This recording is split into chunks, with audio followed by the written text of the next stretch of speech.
का मैसेज गया screen share में। Yes ma'am. Good evening ma'am.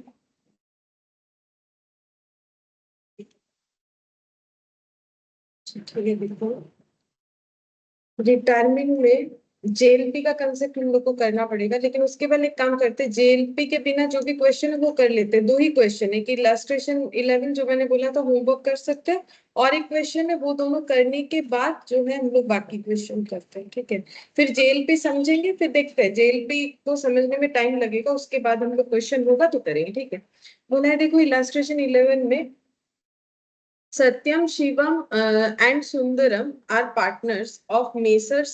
Great Stationery sharing profit and losses in the ratio of 1:1:2. On 31st March, their balance sheet was as under. अच्छा, इसके बाद यहाँ पर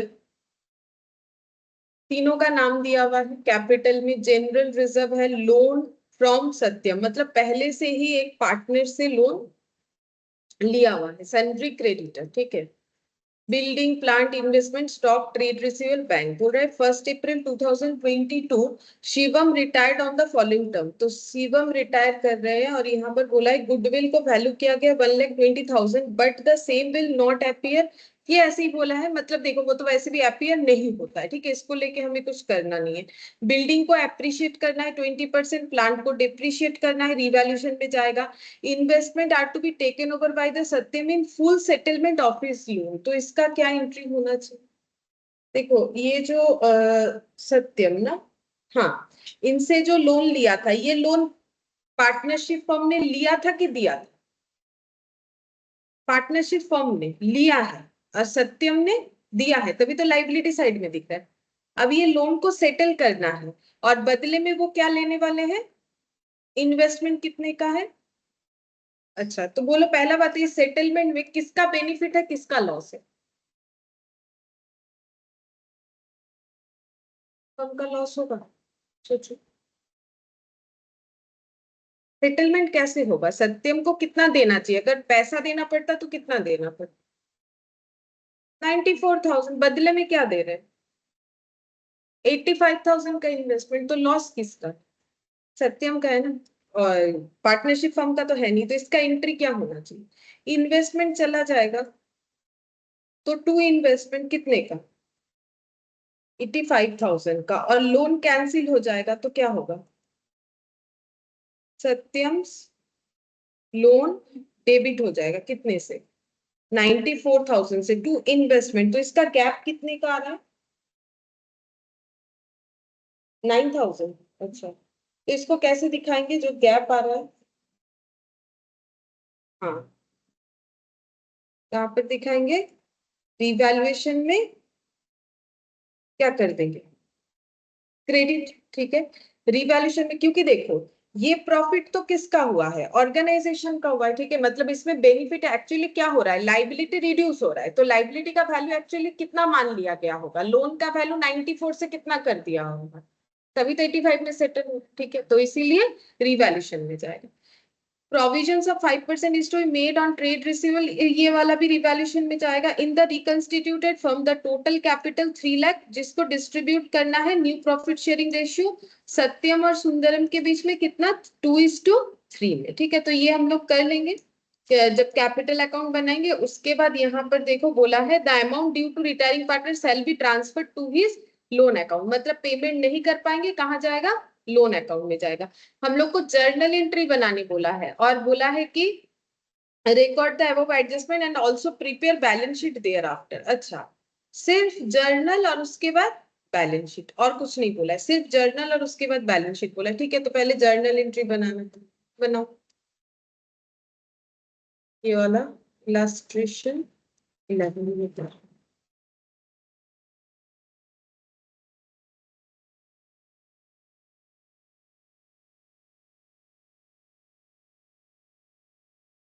इन the books of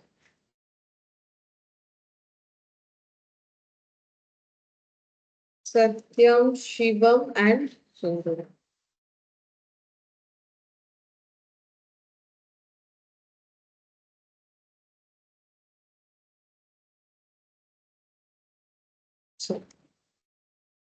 सबसे पहले जर्नल एंट्री किस बात का होगा, हम लोग देख लेते हैं कि बैलेंस शीट में कुछ ऐसा था कि जो हमें डिस्ट्रीब्यूट करना था। देखो क्या करना था बोलो तो, ऊपर तो कुछ है नहीं, जनरल रिजर्व, ठीक है, 1:1:2 में जाएगा, तो डिस्ट्रीब्यूट कर, पहला यही एंट्री कर देते हैं।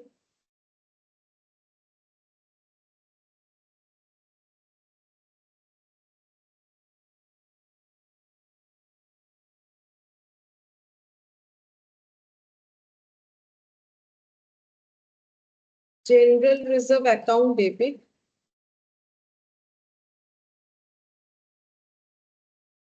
To Satyam's capital to Shivam's capital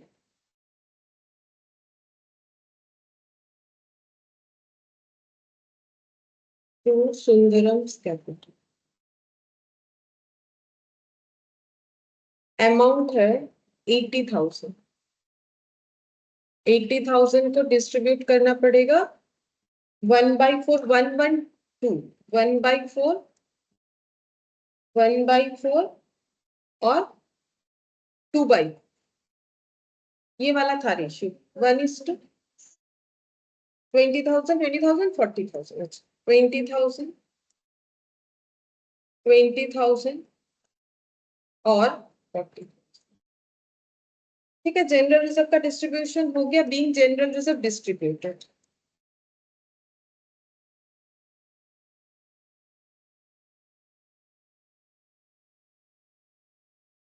तो इसके बाद कौन सा एंट्री करेंगे देखते हैं, बैलेंस शीट से तो और कुछ नहीं जाएगा, देखते हैं आपको। गुडविल का करना पड़ेगा, तो उसके लिए हम लोग को क्या करना पड़ेगा, पहले रेशियो निकालना पड़ेगा। गुड इवनिंग बोलो, पहले रेशियो निकालना पड़ेगा, तो गुड इवनिंग एंट्री मैम। के लिए, अच्छा एंट्री के लिए कितना सारा जगह चाहिए होगा, एक बार हम लोग अंदाजा लगाते हैं। देखो जनरल रिजर्व हो गया, गुडविल का होगा, उसके बाद रिवैल्यूएशन का काफी सारा एंट्री होगा, रिवैल्यूएशन का प्रॉफिट लॉस होगा, तो ऐसा करके लगभग 9 एंट्री हो जाएगा मेरे हिसाब से। ठीक है, देखो 9 एंट्री कैसे होगा, एक गुडविल का, ठीक है, बिल्डिंग का, प्लांट का, इन्वेस्टमेंट का, एक साथ लिखते लिखते काफी जगह लग जाएगा। यहाँ पर हो गया 2 एंट्री प्रोविजन इधर। अच्छा ये कैपिटल का, ये तो डिस्ट्रीब्यूशन दिखाने के लिए। अच्छा रिवैल्यूएशन बनेगा, लोन एडजस्टमेंट होगा, 4 एंट्री, फिर रिवैल्यूएशन का प्रॉफिट लॉस डिस्ट्रीब्यूट होगा, फिर पार्टनर का जो पेएबल अमाउंट है रिटायरिंग पार्टनर का, उसका लोन का अकाउंट जाएगा, मतलब 6 वहां पर, और अगर कुछ कैश लेन देन करके एडजस्ट करना पड़ेगा तो 7-8, तो कम से कम 10 एंट्री का हिसाब से जगह रख। तो हम कितना जगह रखें, इधर ये रख रहे हैं, ये एक पेज, ये एक पेज, हाँ ये पूरा ही रख देते हैं, इधर करते हैं वर्किंग, वर्किंग नोट नंबर 1, ठीक है। अच्छा सबसे पहले हम लोग यहाँ पर सत्यम, शिवम और सुंदरम मैंने शॉर्ट में लिख दिया। ओल्ड वैल्यू था हम लोग का, ओल्ड रेशियो 1/4, 1/4 और 2/4, और न्यू रेशियो हो जाएगा, अच्छा न्यू रेशियो बता दिया था, ये देखो 2:3। कौन कौन बच रहा है, सत्यम और सुंदरम, तो कितना हो जाएगा 2/5 और 3/5। ठीक है, गेन और सेक्रीफाइस जो भी हो रहा है चेक करते हैं। 1/4 माइनस 2/5 माइनस 3/20, तो बोलो गेन हुआ कि सेक्रीफाइस, गेन हुआ, ठीक है, क्योंकि ओल्ड वाला कम था, ये अभी ज्यादा मिल रहा है। 2/4 माइनस 3/5, तो ये हो गया 20 माइनस 2/20, तो ये भी क्या हो गया, गेन। अच्छा तो गेन हो गया, गेनिंग रेशियो निकाल लेते हैं इधर, gaining ratio Satyam is to Sundaram, 3/20, 2/20, मतलब 3:2 ही हुआ, ठीक है। अच्छा अब गुडविल देखते हैं, share of goodwill of Shivam, अच्छा कितना होगा, 1,20,000 का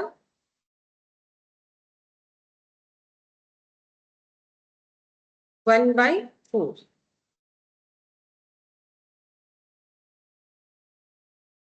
good evening Sonu ji. Good good evening ma'am. 30,000 ठीक है। अब ये अमाउंट डिस्ट्रीब्यूट हो जाएगा 3:2 में, 3/5 और 2/5 कितना होगा 18,000 और 12,000। तो इनके अकाउंट से डेबिट हो जाएगा और शिवम के अकाउंट में क्रेडिट हो जाएगा। तो ये एंट्री लिख लेते जो अभी हम लोगों ने क्रिएट किया, ठीक है। तो यहाँ पर सेकेंड एंट्री हम लोग का हो जाएगा, क्या नाम क्या था इनका, सत्यम कैपिटल डेबिट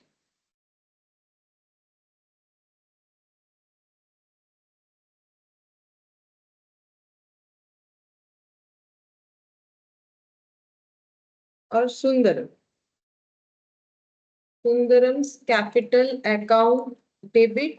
पहला वाला 18, दूसरा वाला 12 to Shivam, to Shivam's capital कितना हो जाएगा 30, being goodwill adjusted। ये सेकेंड एंट्री हो गया, ठीक है, बीइंग गुडविल एडजस्टेड। अच्छा, नेक्स्ट कौन सा एंट्री होगा देखते हैं। बिल्डिंग को एप्रिशिएट करना है तो बिल्डिंग अकाउंट डेबिट करना है, प्लांट को डेप्रिशिएट करना है तो प्लांट अकाउंट क्रेडिट करना है। अच्छा, और प्रोविजंस क्रिएट करना है तो बिल्डिंग और प्रोविजन, बिल्डिंग सिर्फ एप्रिशिएट होगा, मतलब उसके लिए रिवैल्यूएशन क्रेडिट होगा, बाकी केसेस के लिए डेबिट हो रहा है, ठीक है। तो बिल्डिंग को अलग से कर देते, दोनों मिक्सड अप करके भी होता है, अलग से ही कर देते। तो पहले क्या हो जाएगा, building account debit to revaluation 20% बढ़ाना, बोलो। ইনভেস্টমেন্ট চলে যাচ্ছে না ক্রেডিট হবে না, ওটা ভ্যালুটা ওরকম ভাবে বাড়াচ্ছে, এটা বাড়াচ্ছে না তো কমাচ্ছে। লোনটা তো লোনটা 85 এ সেটেল হচ্ছে না, মানে অ্যাজ ইট ইজ ভ্যালুই রাখছে, মানে ওর ভ্যালুটা চেঞ্জ হচ্ছে না, বরং বলতে পারো লোনের ভ্যালুটা রিডিউস হচ্ছে। बिल्डिंग 2,50,000 का 20%, 2,50,000 का 20%, 50,000।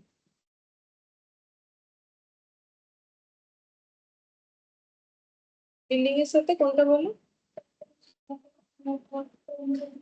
লোন হ্যাঁ করতে পারে, এর সাথে এখানে উপরে করি, তারপরে এখানে টু রিভ্যালুয়েশনে তাহলে ওটা অ্যাড হয়ে যাবে, ঠিক আছে, ওটাও করা যায়। বিং অ্যাসেট इंक्रीज्ड और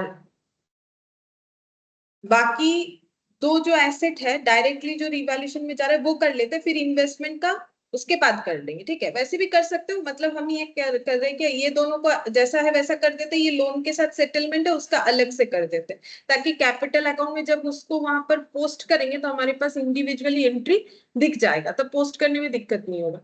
अब यहाँ पर प्रोविजंस क्रिएट करेंगे तो प्रोविजंस और उधर प्लांट को कम करना है, ये दोनों कम हो रहा है, तो हम लोग को लिखना पड़ेगा रिवैल्यूएशन डेबिट, पीछे ही लिख लेते हैं, रिवैल्यूएशन अकाउंट डेबिट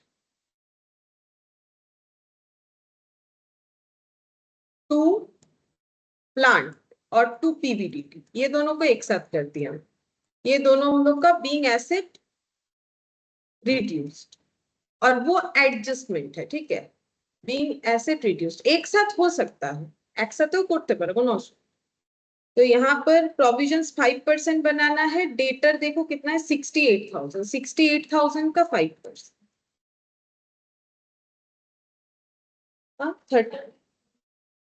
3400। अच्छा, और प्लांट का हम लोग का 1,60,000 और ये हो जाएगा 10% कम कर, हाँ 16।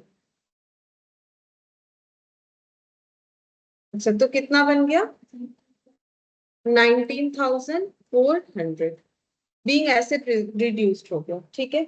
अच्छा, अब लोन वाला एंट्री करते हैं, ठीक है। तो देखो यहाँ पर क्या होगा, इन्वेस्टमेंट लोन के साथ कैंसिल होगा, मतलब इन्वेस्टमेंट चला जाएगा, लोन भी चला जाएगा, ठीक है। तो लोन चले जाने से क्या होगा डेबिट, तो हम लोग क्या लिखेंगे, सत्यम लोन अकाउंट डेबिट, कितने का लोन कैंसिल हो रहा है 94,000। अच्छा, फिर बदले में क्या जा रहा है, इन्वेस्टमेंट। बीच में मैंने गैप इसीलिए रखा है क्योंकि दोनों वैल्यू बराबर नहीं है, तो हमें कुछ डेबिट या क्रेडिट करना पड़ सकता है। तो इन्वेस्टमेंट में कितना जा रहा है, 85,000 का इन्वेस्टमेंट चला जा रहा है, ठीक है। तो यहाँ पर हम लोग का बेनिफिट हो रहा है, बेनिफिट होने से कहाँ दिखाएंगे, रिवैल्यूएशन में। एक्चुअली हम लोग का लोन का अमाउंट क्या हो गया, कम कर दिया गया, तो कितने का गैप आया था, 9,000। ये बैलेंसिंग फिगर 9,000। इसका नरेशन लेकिन होगा बीइंग लोन सेटल्ड डाउन, ठीक है, ये वाला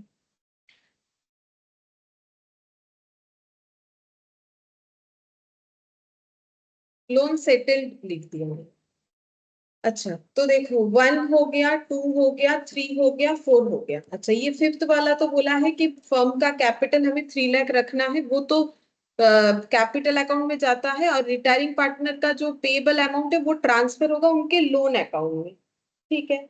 तो अब नेक्स्ट हमें क्या करना है, रिवैल्यूएशन का प्रॉफिट या लॉस जो है वो हमें डिस्ट्रीब्यूट करना पड़ेगा। तो रिवैल्यूएशन में देखो, पहले यहाँ पर प्रॉफिट है 50,000 बिल्डिंग वाले केस में, फिर यहाँ पर 19,400 का लॉस और 9,000 का फिर से प्रॉफिट, तो 59 से 19,400 लेस होगा, 39,600। ये हम लोग का प्रॉफिट हो रहा है, तो प्रॉफिट डिस्ट्रीब्यूट कर देंगे पार्टनर लोगों में।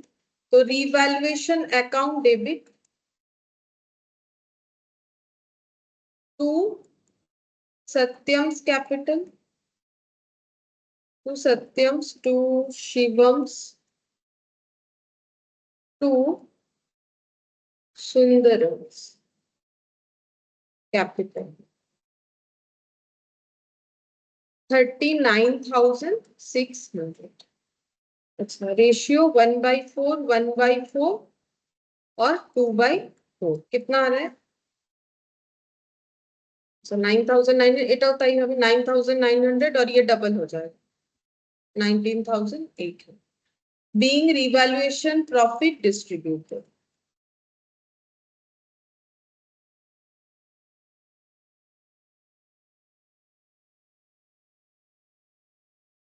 इसके बाद एक एंट्री कंफर्म में होगा, जो कि आउटगोइंग पार्टनर है उसके पेबल अमाउंट को लोन में ट्रांसफर करना है, मतलब Shivam's capital account debit to Shivam's loan account होगा, ठीक है। तो वो हम लिख देते हैं, यहाँ पर इस साइड में लिख रहे हैं, Shivam's capital account debit to Shivam's loan account, being amount due to Shivam. ये तो हमें ढूंढना पड़ेगा कितना होगा। इसके अलावा एक एंट्री या दो एंट्री हो सकता है, अगर 3 लाख का कैपिटल को पीएसआर में डिस्ट्रीब्यूट करने के लिए किसी भी पार्टनर को कैश लाना पड़ा या फिर उसको कैश देना पड़ा, ठीक है। लेकिन हम लोग को यहाँ पर कैपिटल अकाउंट बनाने नहीं बोला है, लेकिन अगर हम लोग बना लेंगे ना तो हम लोग बहुत आसानी से जो है उसका कैलकुलेशन कर सकते हैं, बिना बनाए भी होगा, लेकिन एंट्री देख देख के ऐड करना पड़ेगा, उसमें टाइम लगेगा। हम लोग को फाइनली इसके बाद क्या बनाना चाहिए, बैलेंस शीट, क्योंकि सोल्यूशन का पार्ट वही होगा, बैलेंस शीट यहाँ बन जाएगा, ये सोल्यूशन का पार्ट है, जर्नल के बाद बैलेंस शीट। और हम लोग एक कैपिटल अकाउंट बनाएंगे अभी, ताकि हम लोग इजीली इसको कर पाए, तो वो वर्किंग नोट में चला जाए। बिना बनाए भी हो जाएगा, लेकिन बना लोगे तो जल्दी होगा। Partners capital account,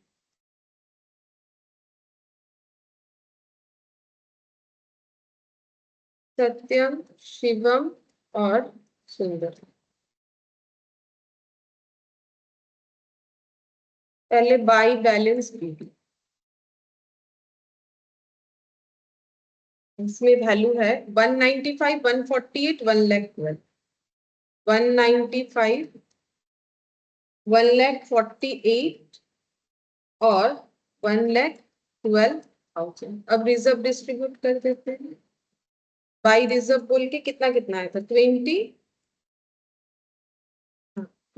40।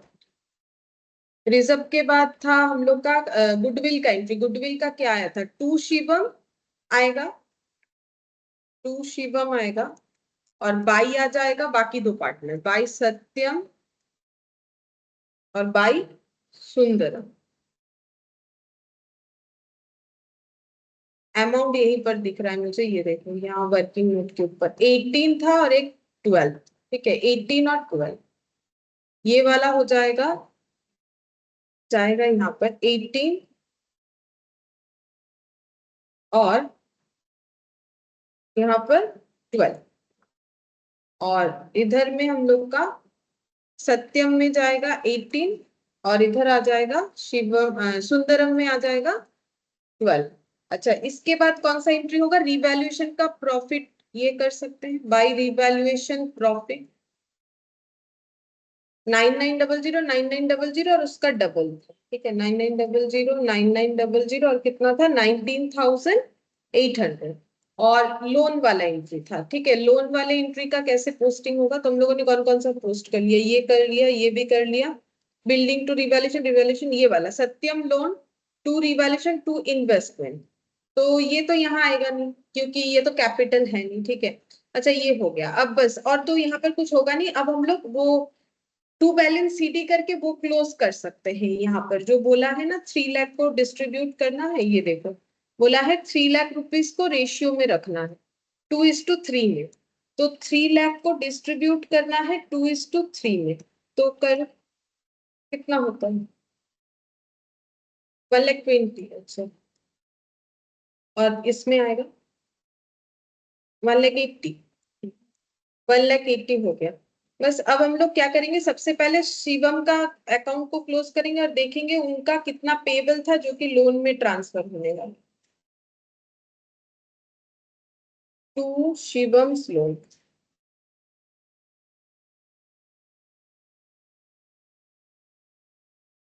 2,07,900, यहाँ पर टोटल 2,07,900, यहाँ टोटल 2,07,900। ये वाला अमाउंट हम लोग को उस एंट्री में पोस्ट हो जाएगा 2,07,900, ये वाला जो एंट्री में जगह रखा हुआ है ना इसमें पोस्ट हो जाएगा 2,07,900। और इसके बाद कैपिटल को प्रोपोर्शनेट करने में देखना है कि कुछ चेंजेस होता है कि नहीं। ठीक है, देखते हैं। सत्यम का टोटल कैपिटल 1,95,20 और 9900 कितना हो रहा है 2,24,900। ये इतना कैपिटल माइनस 18,000 जो गुडविल के लिए जाएगा, ये देखो 2,24,900, हाँ -18,000, तो कैपिटल बच रहा है 2,06,000, उनको रखना है 1,20,000, तो वो विथड्रॉल करेंगे, विथड्रॉल करेंगे तो टू बैंक वाला एंट्री आएगा -1,00,000, हाँ 86,900, ये हो जाएगा टू बैंक, ये विथड्रॉल कर लेंगे तो ऑर्गेनाइजेशन से पैसा निकलेगा तो 2,24,900। अच्छा, इनका देखते हैं, इनको 180 रखना है। इनका कैपिटल कितना है 1,12,000 प्लस 40, और ये हो गया 59,800, 59,800। ठीक है, तो इनका कैपिटल हो रहा है 1,71,800, इधर ही कम हो रहा है, 12,000 लेस करोगे तो और भी कम होगा, मतलब उनको और भी पैसा लाना पड़ेगा, मतलब इधर बाई बैंक होगा, इधर वाला अमाउंट इसका मतलब ज्यादा होगा, तो ये कितना हो रहा है 1,92,000, इधर हो गया 1,92,000 बाई बैंक बोल के इनका इंट्रोडक्शन 20,200। ठीक है, तो ये दो एंट्री पोस्ट होगा, एक होगा बैंक टू सुंदरम और एक होगा सत्यम टू बैंक, ये दो एंट्री हमें लिखना है।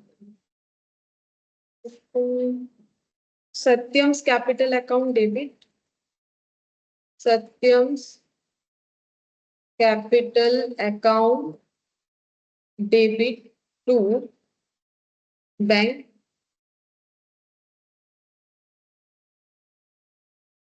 कितना है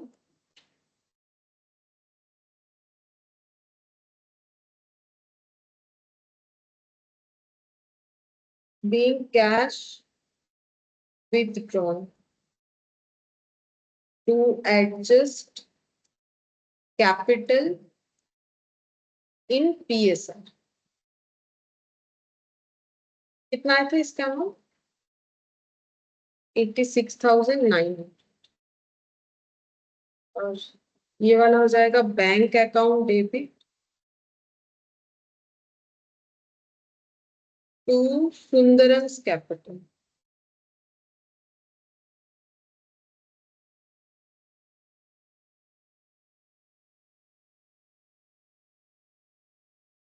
$20,200 being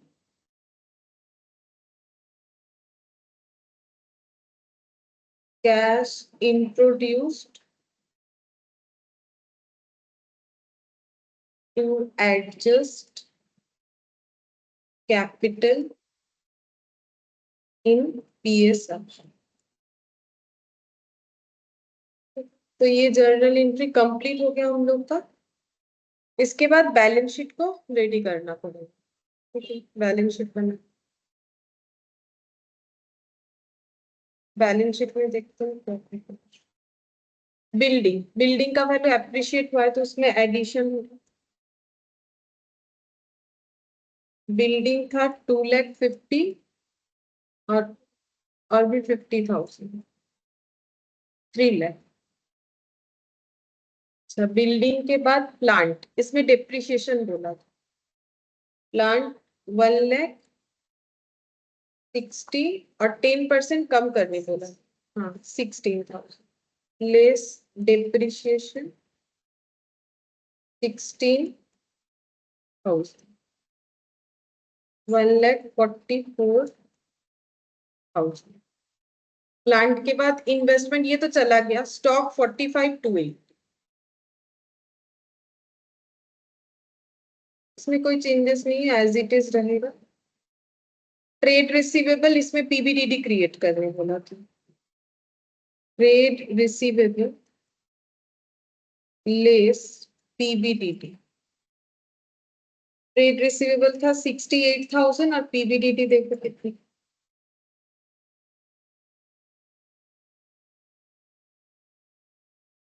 3,400।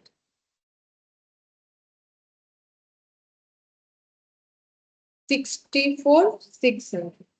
और बैंक, बैंक में पहले से था 95,720। अच्छा, और क्या क्या इंट्रोडक्शन हुआ? एक पार्टनर ने कैपिटल एडजस्ट करने के लिए पैसा दिया, एक ने विथड्रॉल किया। एंट्री देखने से ही पता चल जाएगा। बैंक का एंट्री हम लोग का ये रहा, 86,900 लेस होगा, 20,200 ऐड होगा।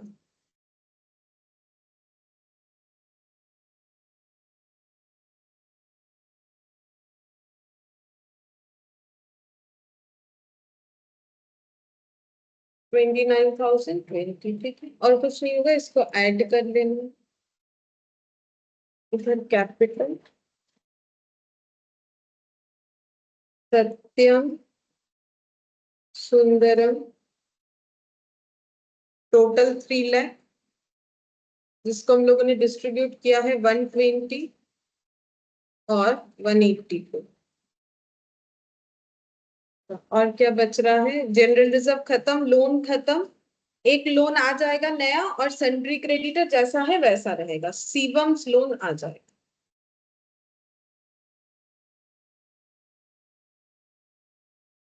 $2,07,900 और trade payable,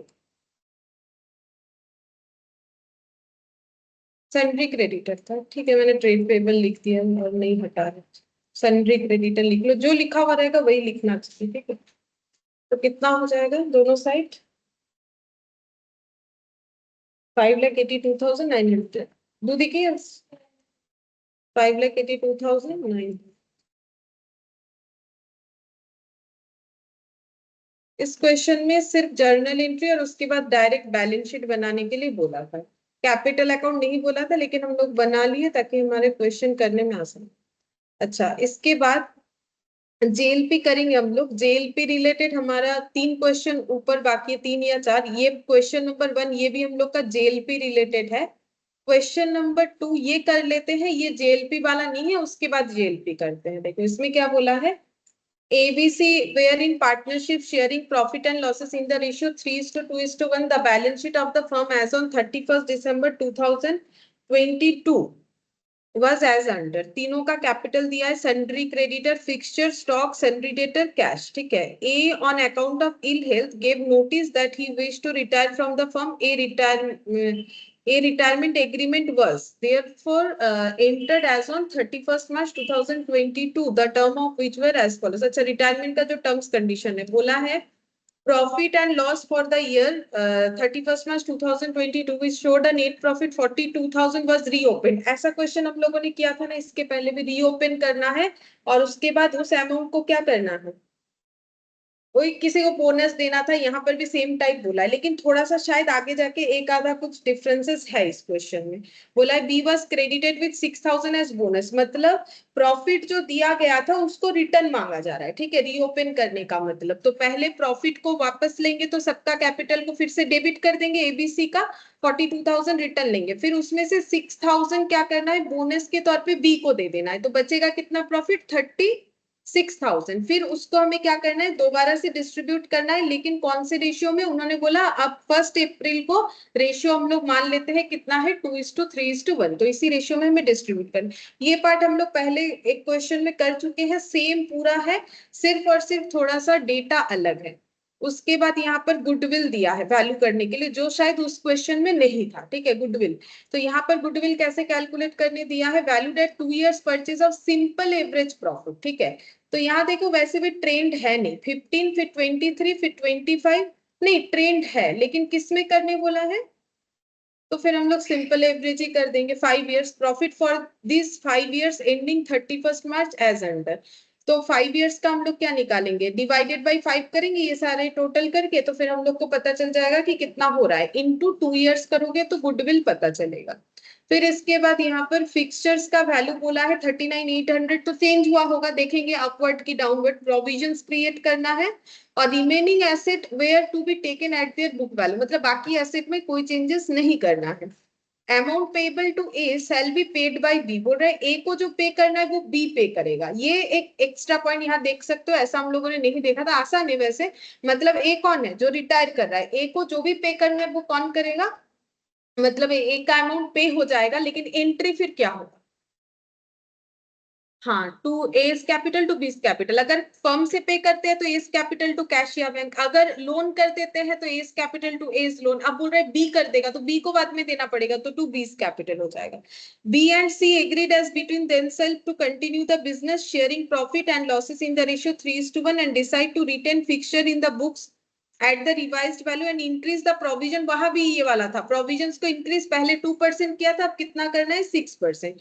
total capital of the firm 3 lakh बोला है, जिसको न्यू रेशियो में बीसी अपने अंदर डिस्ट्रीब्यूट करेगा, मतलब उनका क्लोजिंग कैपिटल 3 लाख होगा, जिसको बीसी अपने रेशियो यानी कि 3:1 में, ये देखो नया वाला रेशियो में डिस्ट्रीब्यूट होगा. करना क्या है, you are required to give the necessary entries to give effect to the above arrangement. Prepare capital account, cash account, balance sheet of B and C after giving effect to the above arrangement on retirement of B. ठीक है, पहले journal, फिर capital, cash, balance sheet, सारी चीजें prepare करने बोला है. तो चलो जर्नल एंट्री बना लो.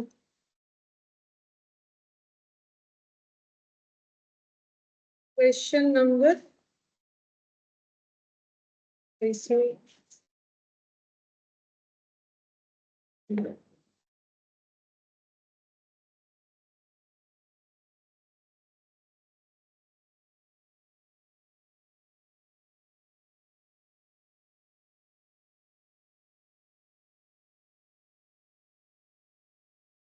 तो सबसे पहले जर्नल एंट्री किस बात का होगा, वही कैप, जो उनका प्रॉफिट को रीओपन करना है, ठीक है. तो A's capital account debit, profit को रिटर्न मांगेंगे तो यही होगा, B's capital account debit, C's capital account credit. जैसे प्रॉफिट देने से क्रेडिट होता है, प्रॉफिट रिटर्न लेंगे तो डेबिट हो जाएगा. टू, क्या लिखना पड़ता है इसमें, बोलो ना, adjustment, profit and loss adjustment.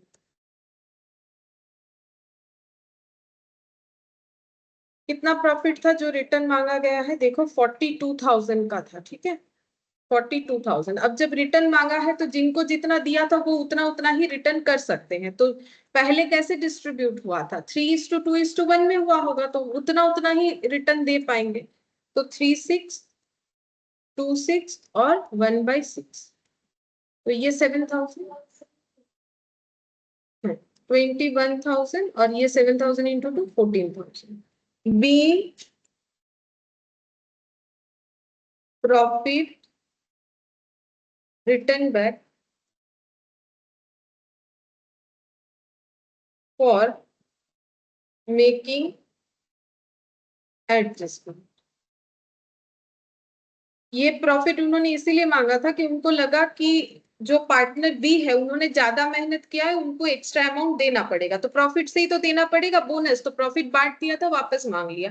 Bonus देना है बी को, तो उसका एंट्री क्या होगा,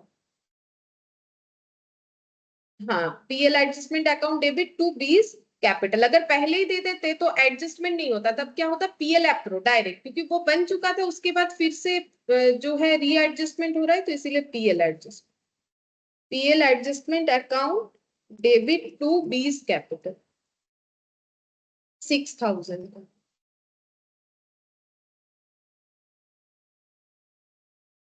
B bonus credited to B, B को बोनस दे दिया। अब जैसे ही जिस पर्पस के लिए प्रॉफिट को फिर से रीओपन किया गया तो वो पर्पस खत्म, अब प्रॉफिट कितना बचता है, 42 से 6,000 चला गया, तो 36,000, और वो प्रॉफिट अभी तीनों पार्टनर में फिर से डिस्ट्रीब्यूट होगा, लेकिन रेशियो चेंज हो जाएगा, 2:3:1 में होगा। और अब जो भी कैलकुलेशन होगा सारे 2:3:1, 2:3:1 में ही होगा। तो यहाँ पर एंट्री होगा profit and loss adjustment account debit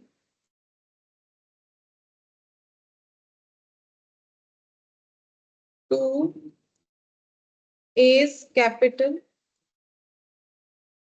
to B's capital to c's capital. B प्रॉफिट distributed in new PSR 2:3:1, मतलब 2/6, 3/6 और 1/6। यहाँ पर 36,000 बच रहा है, उसका डिस्ट्रीब्यूशन 12,000, 18,000 और 6,000। ठीक है, यहाँ तक तो हम लोग का सेम है जैसे हम लोगों ने किया था वैसे। अच्छा, ये हो गया। इसके बाद गुडविल का दिया है, उसका एंट्री तभी कर पाएंगे जब गुडविल का वैल्यू निकालेंगे, नहीं तो कैसे करेंगे। ठीक है, तो हम लोग को कितना एंट्री करना पड़ेगा, एक तो गुडविल का होगा, दूसरा फिक्सचर प्रोविजंस ये सब, और रिवैल्यूएशन। तो मान लो हम लोग का फिक्सचर का एंट्री हुआ, रिवैल्यूएशन का जो है, देखो फिक्सचर ना बढ़ा है, देखो फिक्सचर बढ़ा है, ठीक है, वहां देखने से पता चलेगा, मतलब एक मेरा प्रॉफिट है एक मेरा लॉस है, तो रिवैल्यूएशन का 2 एंट्री, फिर रिवैल्यूएशन का प्रॉफिट लॉस गुडविल 4 एंट्री, फिर ए और बी का पेमेंट का एंट्री 5, ये हो जाएगा। फिर से प्रोविजंस को क्रिएट करना है 6 एंट्री, और उधर अगर हम लोग का कैश विथड्रॉन या फिर ये हुआ तो कम से कम और भी इस 8 एंट्री चाहिए होगा, तो उस हिसाब से जगह 8 एंट्री चाहिए होगा। तो मेरा तो यहाँ पर 3 एंट्री आ गया है, हम पीछे करेंगे, मेरा इसमें हो जाएगा, अगर हम साइड बाय साइड करेंगे तो हो जाएगा। हाँ वही 10 10 यहाँ पर 10-12 एंट्री होगा। ठीक है, 10-12 एंट्री हो रहा है मेरा, इसमें हो जाएगा। चलो और एक पेज जगह रख देते हैं, इसके बाद यहाँ से करते हैं। ठीक है, और हम लोग को कैपिटल अकाउंट भी बनाने बोला है इस क्वेश्चन में। हाँ काफी सारा चीज बोला है, कैपिटल कैश, हाँ वो भी बोला है, और बैलेंस शीट भी बोला है। तो capital account, cash account, balance sheet account, इतना जगह छोड़ देते हैं, यहाँ से बनाएंगे वर्किंग में। ठीक है, तो working note number 1, calculation of goodwill, calculation of goodwill year profit 18, 19, 20, 21, 22, 18, 19, 20, 21, 22।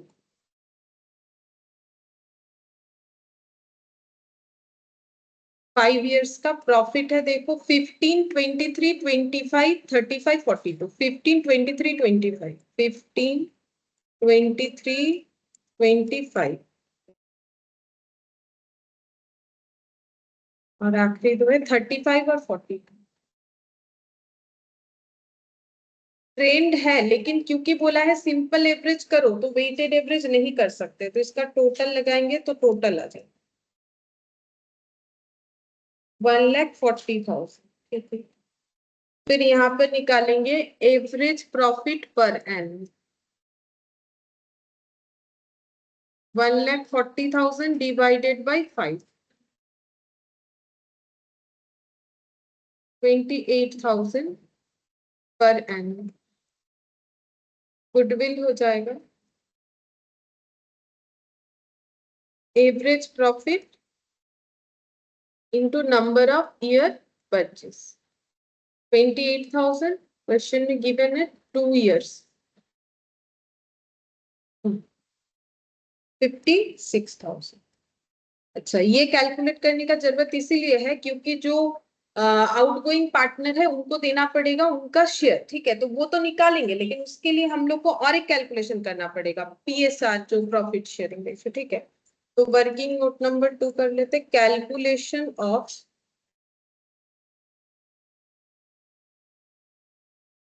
Sacrificing और गेनिंग रेशियो। ए, बी और सी। अच्छा, पहले रेशियो कितना था, कौन सा वाला लेना पड़ेगा बोलो तो?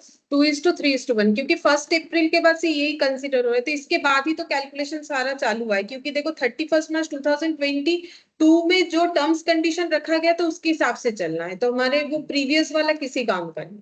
तो 2:3:1, तो कितना हो जाएगा 2,636 और 1/6। ये ओल्ड और नया मतलब ए को छोड़ के बाकी दोनों पार्टनर का, वो शायद 3:1 था, देखते हैं यहाँ बोला हुआ। ये देखो 3:1, 3/4 और 1/4। देखते हैं गेन या सेक्रीफाइस क्या निकल रहा है। तो 2/6 ए का तो क्या है सेक्रीफाइस, बी का 3/6 माइनस 3/4, तो 4 और 6 का एलसीएम कितना होगा, कितना 12 ना 24।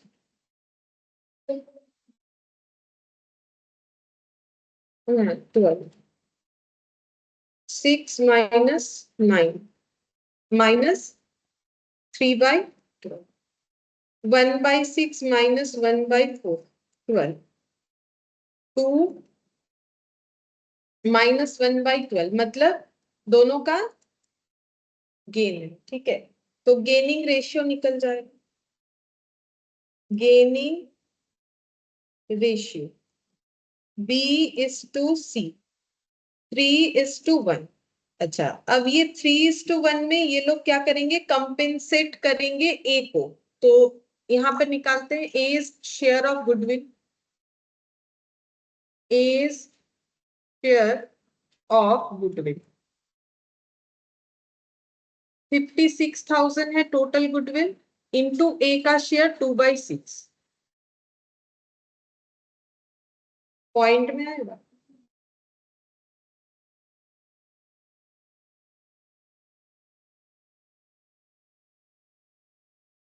हाँ 18,667 कर लेते हैं, 18,667। अब ये कंपेंसेट हो जाएगा 3/4 और 1/4 में, ये बी कंपेंसेट करने वाला है, ये सी कंपेंसेट कर।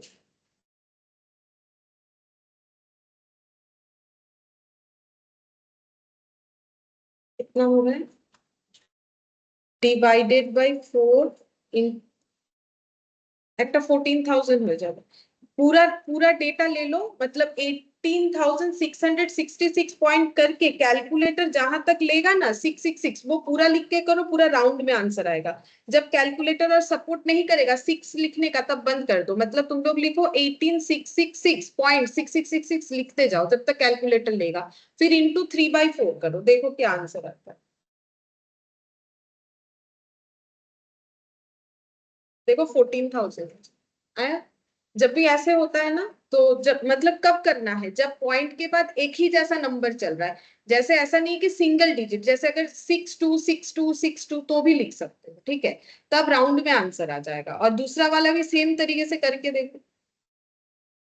यहाँ पर हम अपना रिवर्स कर रहे, यहाँ पर आ जाएगा, ये देखो 56,000 तुम लोग अपना करो डिवाइडेड बाई 3, हम लोग का इतना है।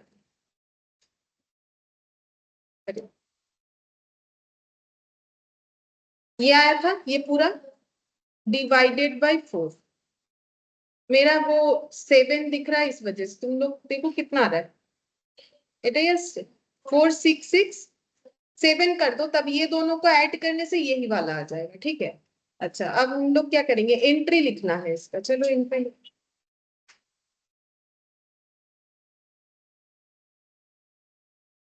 फोर्थ नंबर है,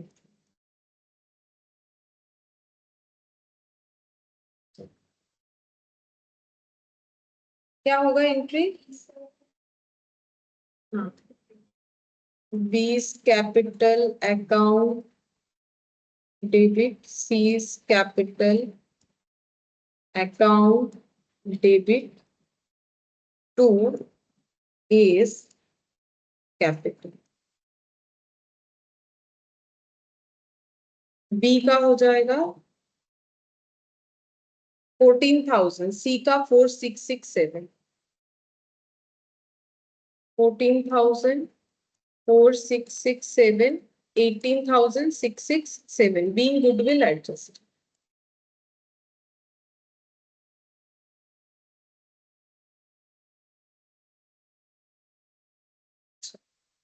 गुडविल के बाद कौन सा एंट्री होगा, fixture are to be valued 39,800। अब देखो फिक्सचर कितने का था, फिक्सचर था हम लोग का 30,000, तो 9,800 से क्या हो गया, इंक्रीज हो गया, तो लिखो fixture to revaluation, fixture account debit to revaluation 9,800 being asset increased। अच्छा फिक्सचर के बाद देखो पीवीडीटी क्रिएट करना है 2%, तो debtor revaluation to PVDT, revaluation account debit to PVDT 2% create करना है, डेटर देखते हैं कितना है, डेटर है हम लोग का 90,000, तो 90,000 पे 2% 1,800 बी पीबीडीटी क्रिएटेड, ये बन गया रिवैल्यूएशन का। अच्छा नेक्स्ट देखते हैं,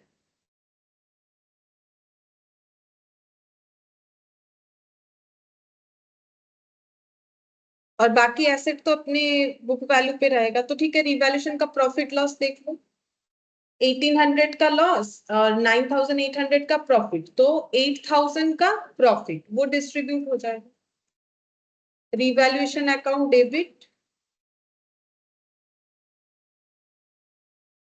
to A's capital to B's capital to c's capital, being revaluation profit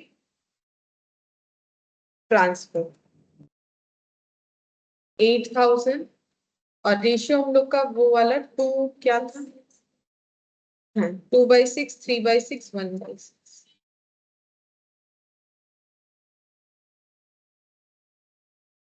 point है।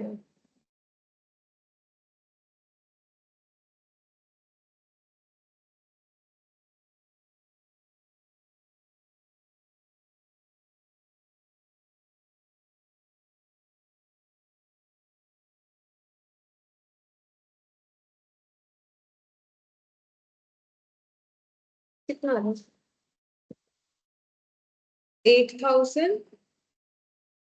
8,000 divided by 6 into 2, 2667,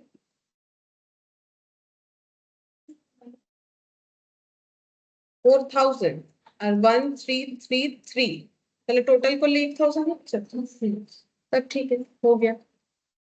paying revaluation profit transfer. अच्छा, इसके बाद क्या बोला है? इसके बाद बोला है amount payable to A shall be paid by B, तो इसका एंट्री क्या लिखोगे? S capital to B's capital. Amount तो नहीं पता, एंट्री ये होगा S capital to B's capital.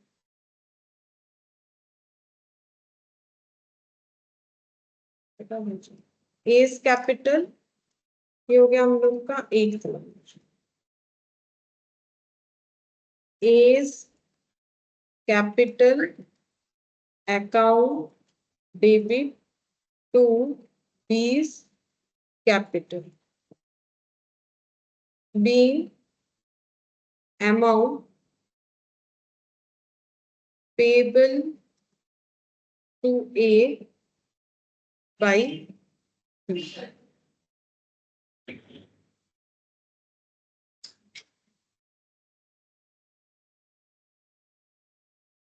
Next यहाँ पर बोला है B and C agreed as between themselves to continue business. अच्छा, इनका जो कैपिटल का रेशियो है वो 3:1 में हो जाएगा, ठीक है। फिर यहाँ पर बोला है कि इनको जो प्रोविजन है उसको 6% तक और बढ़ाना है, तो फिर 2% तो ऑलरेडी बढ़ा हुआ है, 6% मतलब और कितना? और 4%, ठीक है। तो उसका वर्किंग नोट दिखा देते हैं, जैसे लास्ट क्लास में किया था हम लोगों ने। Working note number 3, trade receivable less PBDT. Trade receivable कितना था? 90,000। इसके ऊपर और कितना करना पड़ेगा? 4%, 6% तक करना है, मतलब 3,600। तो कितना हो जाएगा? 86,400, जो भी हो। ये तो हमें चाहिए नहीं, हमें 3,600 ही चाहिए। तो ये 3,600 क्या होगा? ये रिवैल्यूएशन के बाद हो रहा है, तो इसको मैंने क्या बोला था? डायरेक्ट जो पार्टनर लोग ये करना चाह रहे हैं उनके कैपिटल में क्या हो जाएगा? उनके कैपिटल से डेबिट, डेबिट होगा ना, उनके कैपिटल में जाएगा। याद आ रहा है? मैंने बोला था स्टार लगा लो, ऐसा एंट्री आ सकता है, सेम वैसा ही। तो यहाँ पर क्या हो जाएगा? जो बचे हुए हैं, B's capital account debit, 30 capital account debit to, क्या होगा? पीवीडीटी 3,600। और ये कौन से रेशियो में जाएगा? जो उनका नया वाला रेशियो, क्योंकि वो सारे काम होने के बाद उन्होंने डिसाइड किया है कि बी सी एग्रीड, तो 3:1 में जाएगा। 3/4 और 1/4, तो 2700 और ये 900, ठीक है। बी पीबीडीटी इंक्रीज्ड बाई 4%, ठीक है। और अप टू 6%, एक ही बात है, अप टू 6% या फिर बाई 4%। अच्छा, फिर इसमें इन्होंने और कुछ बोला है? नहीं, और कुछ नहीं बोला है। फर्म का कैपिटल 3 लाख रखा जाएगा, और वो रखने के लिए हो सकता है हमारा कुछ कैश इंट्रोडक्शन या विथड्रॉल हो, तो उसके लिए एंट्री यहाँ पर हो जाएगा। इसके बाद हम लोग को क्या प्रिपेयर करना है, मतलब और दो एंट्री हो सकता है। और अगर दोनों का ही विथड्रॉल या फिर दोनों का ही डिपोजिट हुआ तो एक ही एंट्री में कंबाइन करके लिख देंगे। अब यहाँ पर हमें कैपिटल अकाउंट बनाना है, कैश अकाउंट और बैलेंस शीट। कैपिटल, कैश और बैलेंस शीट बन जाए। कैपिटल यहाँ पर बनाते हैं पार्टनर्स कैपिटल,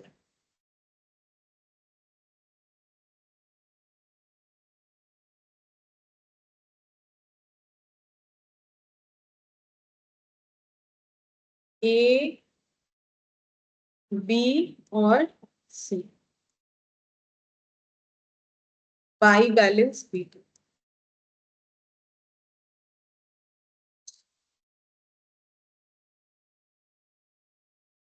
1,50,000, 1,00,000 और 50,000, 1,50,000, 1,00,000 और 50,000। बाकी जो है एंट्री देख देख के पोस्ट करो क्या क्या होगा। सारा जर्नल एंट्री तो हम लोगों ने कर लिया है, बस पोस्ट कर दो।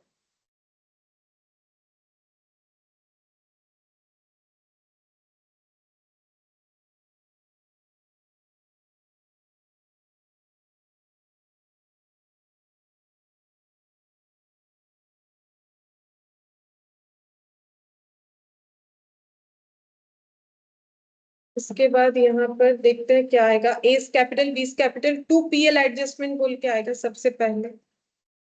2 PL एडजस्टमेंट, तो कितना कितना था? 21। और उसके बाद बी को हम लोगों ने बोनस दिया था, तो एंट्री क्या किया? बाई PL एडजस्टमेंट, बी के कॉलम में 6,000। उसके बाद फिर से प्रॉफिट डिस्ट्रीब्यूट हुआ था, तो बाई PL एडजस्टमेंट फिर से एंट्री हुआ था 12,000 और 18 और 6,000। ठीक है, ये है बोनस, ये है प्रॉफिट रीडिस्ट्रीब्यूट, और ये return back.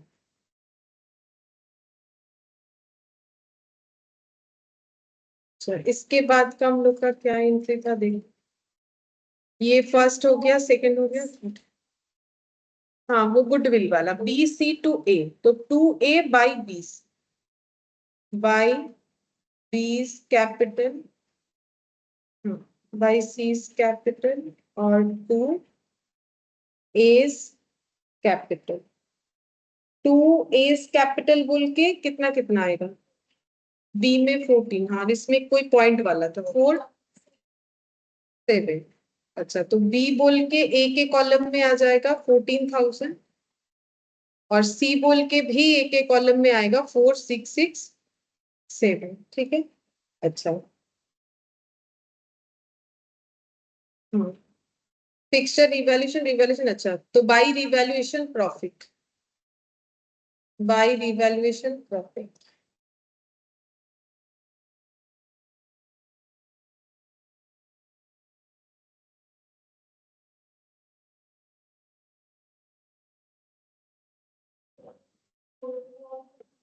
To six six seven 4,000 और 1,333, 3 अच्छा। फिर इसके बाद ये हो गया, यहाँ पर आ रहा है A to B, ये तो कैलकुलेट करना पड़ेगा, ये कर लेते हैं BC to PBD। तो यहाँ पर हो जाएगा 2 PBD, बी का 2,700 और 9। बस और तो कुछ लिखना नहीं है। सबसे पहले क्लोज किसको करोगे? ए को। ठीक है, अब देखते हैं ए को कितना पेबल होगा, चेक करो। 150, 12, 14 कितना है?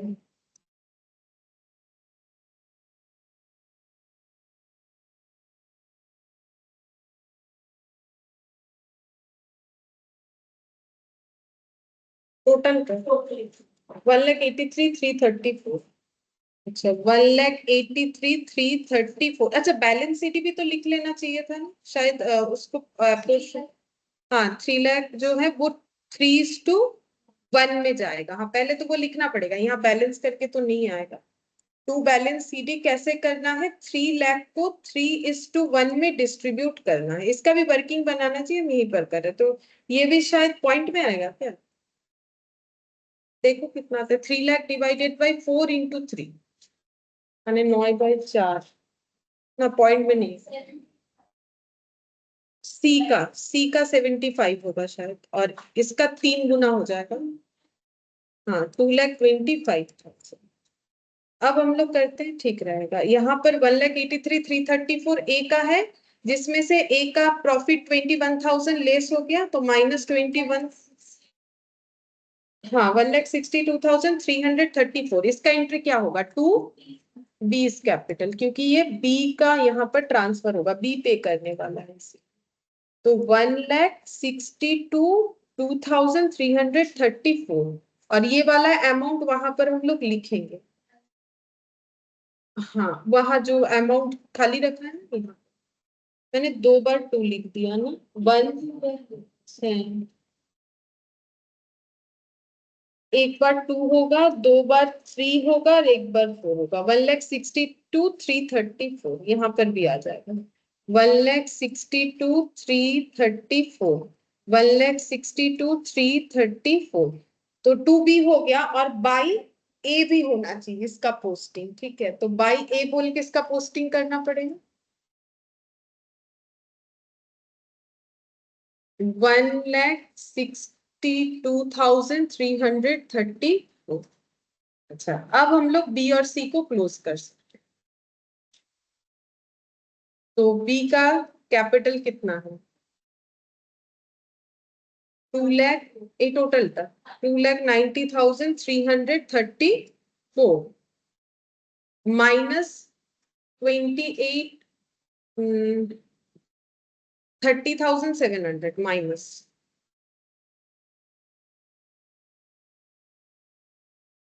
हाँ लेकिन रखना है 2,25,000। तो क्या कैश लाना है कि देना है, कैश विथड्रॉल करना पड़ेगा, हाँ। तो कितना आ रहा है देखो,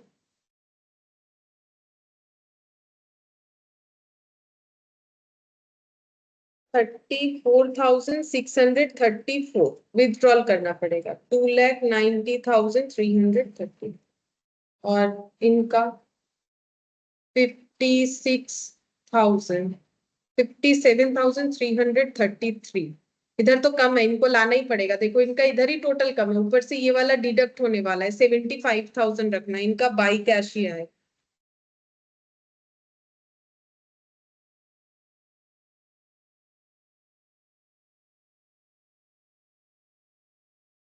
এখানে অ্যামাউন্টটা লিখলে আসবে, এই দিকেরটা হবে 87,567, এদিকে বেশি, इधर भी इतना आ जाएगा, फिर माइनस करने से 30,234, तो एक को लाना है और एक को विथड्रॉल करना है, तो अब इसका एंट्री कर लेते हैं, ये दो एंट्री जो अभी हम लोगों ने किया, तो देखो एक को लाना पड़ेगा और एक का विथड्रॉल हुआ, तो यहाँ पर एंट्री हो जाएगा, हाँ एक वो हो जाएगा, एक होगा cash account debit to C's capital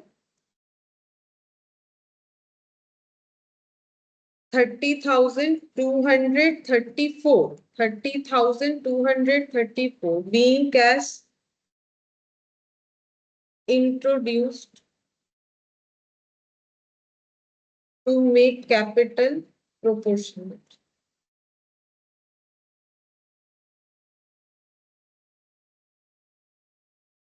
और के बाद B's capital account debit to cash 34,634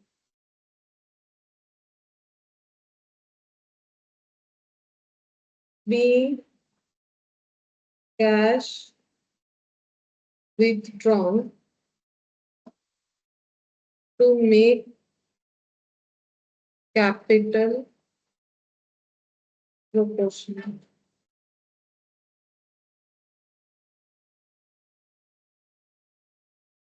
ठीक है, तो जर्नल एंट्री अब जाके कंप्लीट हुआ, कैपिटल भी बन गया, अब बनाना पड़ेगा कैश अकाउंट बोला है और एक बैलेंस शीट बोला है, ठीक है चलो cash account,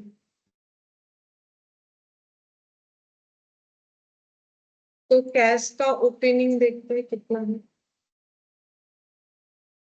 50,000 to balance BT.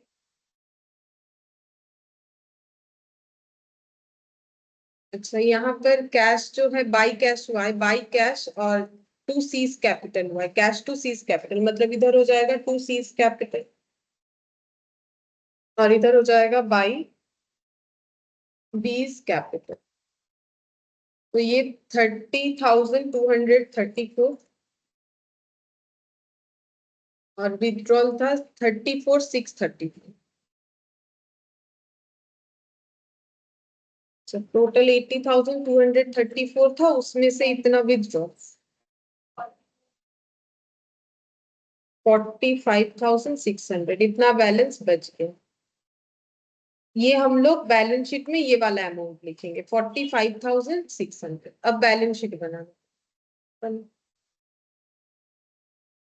Balance sheet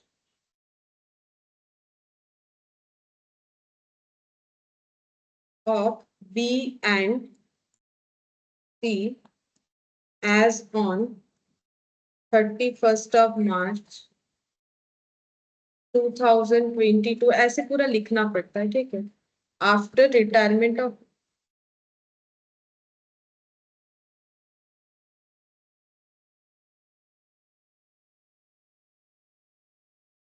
assets liability,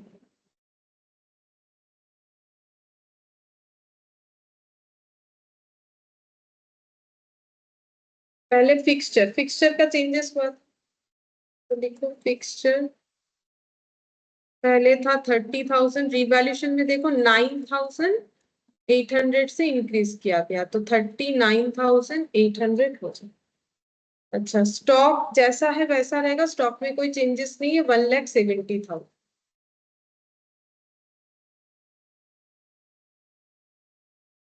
stock के बाद हम लोग का देखो सन्ड्री डेटर, इसमें प्रोविजंस लेस होगा तो सन्ड्री डेटर, सन्ड्री डेटर है 90,000 और अगर पीबीडीडी लेस होगा तो कितना होगा बोलो तो यहाँ पूरा 6%, मतलब दोनों मिला के कर लो या डायरेक्टली इसको 6% रख दोगे तो भी, क्योंकि पहले एक बार 4% हो चुका है, सॉरी 2% फिर 4%, तो टोटल 6%, 5400, 84,600। सन्ड्री डेटर के बाद कैश, कैश का तो वो बैलेंस जो है, हाँ वो लिख दो 45,600 हो गया। इधर कैपिटल बी और सी 2,25,000 और 75,000, 2,25,000 और 75,000, total 3 lakh.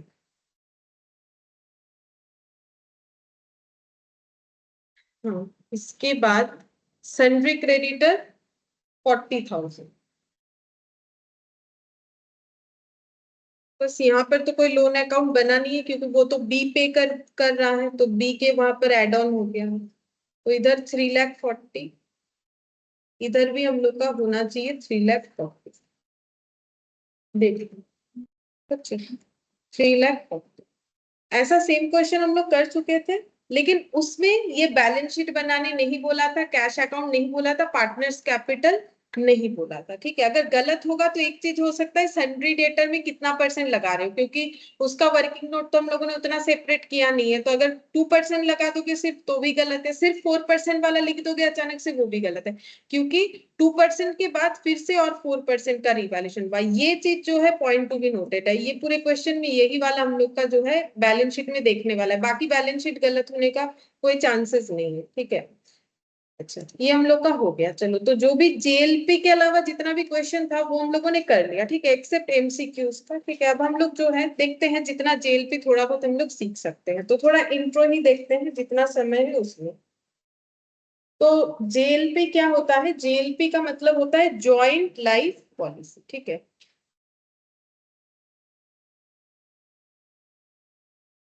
JLP joint life policy, ठीक है। तो पार्टनरशिप फर्म में क्या होता है, ये बेसिकली ना इंश्योरेंस पॉलिसी है, मतलब लाइफ इंश्योरेंस पॉलिसी बोल सकते क्या है ही वो, ठीक है, लाइफ इंश्योरेंस पॉलिसी है लेकिन जॉइंटली है। जॉइंटली का मतलब जैसे घर पे भी हम लोग जॉइंटली जो है लाइफ इंश्योरेंस पॉलिसी किया जा सकता है, जैसे पेरेंट्स ने जॉइंटली किया है, या फिर पेरेंट्स के साथ हमारा है ज्वाइंटली, वैसा भी होता है। तो यहाँ पर पार्टनरशिप फर्म में इंश्योरेंस पॉलिसी करने का जरूरत क्या है, देखो अगर बिजनेस में अचानक से पैसे का जरूरत हुआ, कब जरूरत हो मतलब वो वर्किंग कैपिटल का बात नहीं कर रहे, जैसे मान लो अचानक से कोई पार्टनर का डेथ हो गया या फिर कोई पार्टनर रिटायरमेंट कर रहा है, तो रिटायरमेंट करने से हम लोगों ने देखा कि उनको उनका शेयर देना पड़ता है गुडविल का, तो रिवैल्यूएशन का, ये सब। तो ये सब तो शेयर है, ऐड करके देंगे कैसे, कैश में देंगे, अगर नहीं दे पाएंगे तो लोन में कन्वर्ट करेंगे। सेम तरीके से अगर डेथ हो जाएगा तो एग्जीक्यूटर को देना पड़ता है, या अगर कोई रिलेटिव क्लेम्स करे तो नॉर्मली अकाउंट्स में लिखा जाता है एग्जीक्यूटर, जो उनके अकाउंट को एग्जीक्यूट कर रहा है। तो उसके लिए अगर अचानक से पैसे का जरूरत हुआ, तो इसीलिए लाइफ इंश्योरेंस पॉलिसी किया जाता है कि अचानक से बिजनेस से पैसा देंगे तो उसमें हो सकता है हमारे पास उतना पैसा नहीं है, या फिर हो सकता है कि देने पे हमारे वर्किंग कैपिटल में डेफिसिट दिखने लगे। तो अगर हमारे पास लाइफ इंश्योरेंस पॉलिसी किया हुआ रहेगा तो डेथ के केस में हम लोग क्या कर सकते हैं, या फिर रिटायरमेंट के केस में भी इसे यूज कर सकते हैं, तो वो पैसा हम लोग यूज कर सकते हैं। अब पॉलिसी का जो नॉर्मल रूल्स होता है, इसके साथ पार्टनरशिप का कोई ये नहीं है।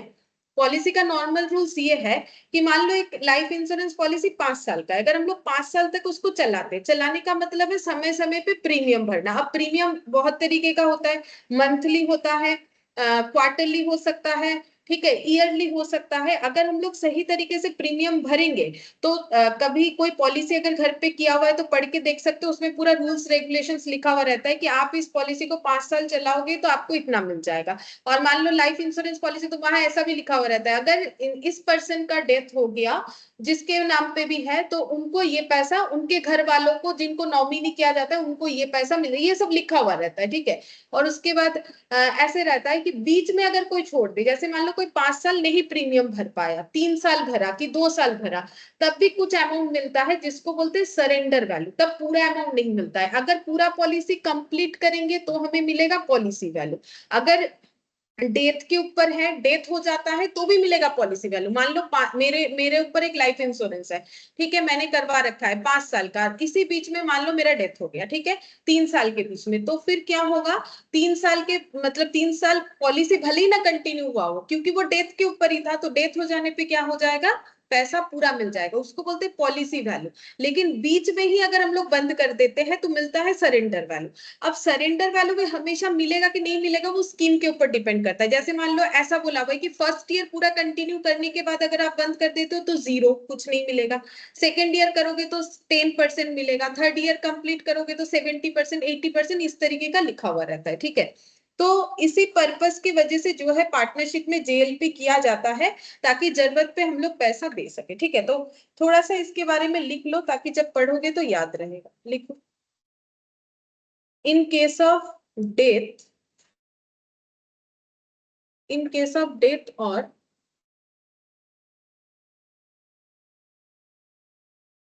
কিছু বলবেন?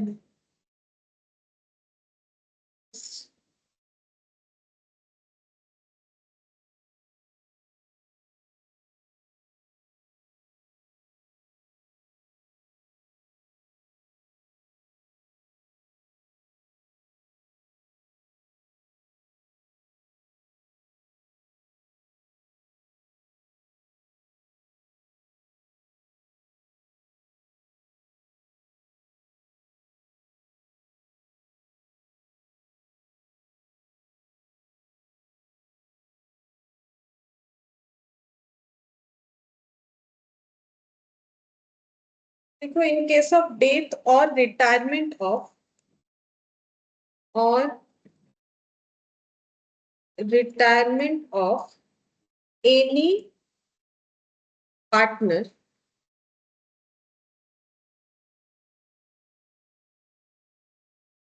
Any partner like in the partnership firm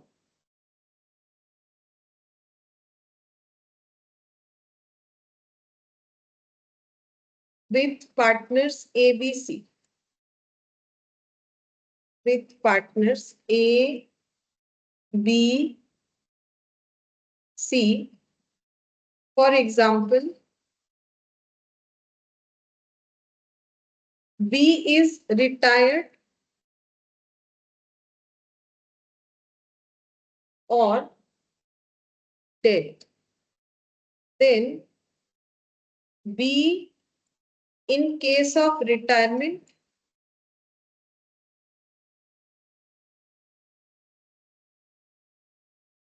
oblique देके B is executor in case of death. Demand for B's estate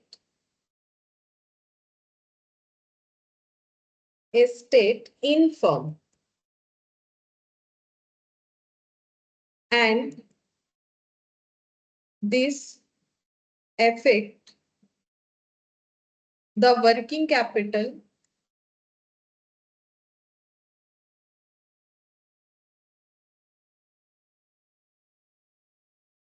or function of business. तो मैंने जो बोला है देखो वही लिखवाया है, ठीक है। इन केस ऑफ डेथ और retirement of any partner like in the partnership firm with partner ABC 3 partner है। अगर किसी का डेथ या रिटायरमेंट होता है, जैसे एग्जांपल के तौर पे बी का अगर रिटायरमेंट होता है या डेथ होता है, अगर रिटायरमेंट हुआ तो बी खुद, अगर डेथ हो गया तो बी का एग्जीक्यूटर, उस बी का जो भी एस्टेट है उस फर्म में वो डिमांड करेगा, और वो देते हुए क्या हो सकता है, हमारे बिजनेस का वर्किंग कैपिटल या फंक्शन जो है उसमें इफेक्ट आ सकता है, ठीक है। तो नेक्स्ट इसमें लिखो, in case of death of any partner, comma, specified amount, bracket में, डेथ होने से क्या मिलेगा बोलो तो पॉलिसी वैल्यू की सरेंडर वैल्यू, पॉलिसी वैल्यू, ठीक है, will be provided to firm, क्योंकि ये जॉइंट लाइफ पॉलिसी है ना, तो तीनों पार्टनर, जैसे एग्जांपल लिया, अगर कोई भी एक किसी का भी डेथ हो जाता है तो फिर क्या मिल जाएगा, फर्म को पॉलिसी वैल्यू मिल जाएगा, ठीक है। लेकिन अगर रिटायरमेंट हुआ तो क्या मिलेगा, अगर बीच में रिटायरमेंट हो रहा है, मान लो पॉलिसी जितने साल का था वो कंप्लीट हुआ, वो भी रिटायरमेंट ले रहा है, तो भी पॉलिसी वैल्यू मिल जाएगा। लेकिन अगर जो पॉलिसी था वो इनकम्प्लीट हुआ और रिटायरमेंट हो रहा है तो क्या मिलेगा, surrender value. In case of retirement of any partner, specified amount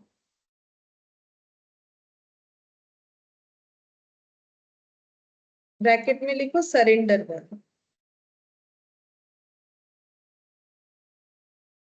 will be provided to firm। ये दोनों बात ना हमारे दिमाग में फिक्स्ड होना चाहिए कि डेथ के टाइम पे क्या मिलता है और अगर रिटायरमेंट होता है तो क्या मिलता है। लेकिन ऑलवेज ये जरूरी नहीं कि रिटायरमेंट पे सरेंडर वैल्यू ही मिलेगा, अगर बाई चांस पॉलिसी कंप्लीट हुआ और वो भी रिटायर कर रहा है तो उस केस में भी हमें क्या मिल जाएगा, पॉलिसी वैल्यू, ठीक है, वो हमें दिमाग में रखना है। अच्छा, अब इंश्योरेंस पॉलिसी को चलाने के लिए हमें क्या क्या देना है, देखो अगर हम लोग को कोई भी इंश्योरेंस पॉलिसी चलाना है, चाहे वो ज्वाइंट वाला हो या फिर सिंगल वाला हो, हमें क्या पे करना पड़ेगा, प्रीमियम, ठीक है, ये हमें सही समय पे करते जाना। अच्छा, इंश्योरेंस पॉलिसी जो है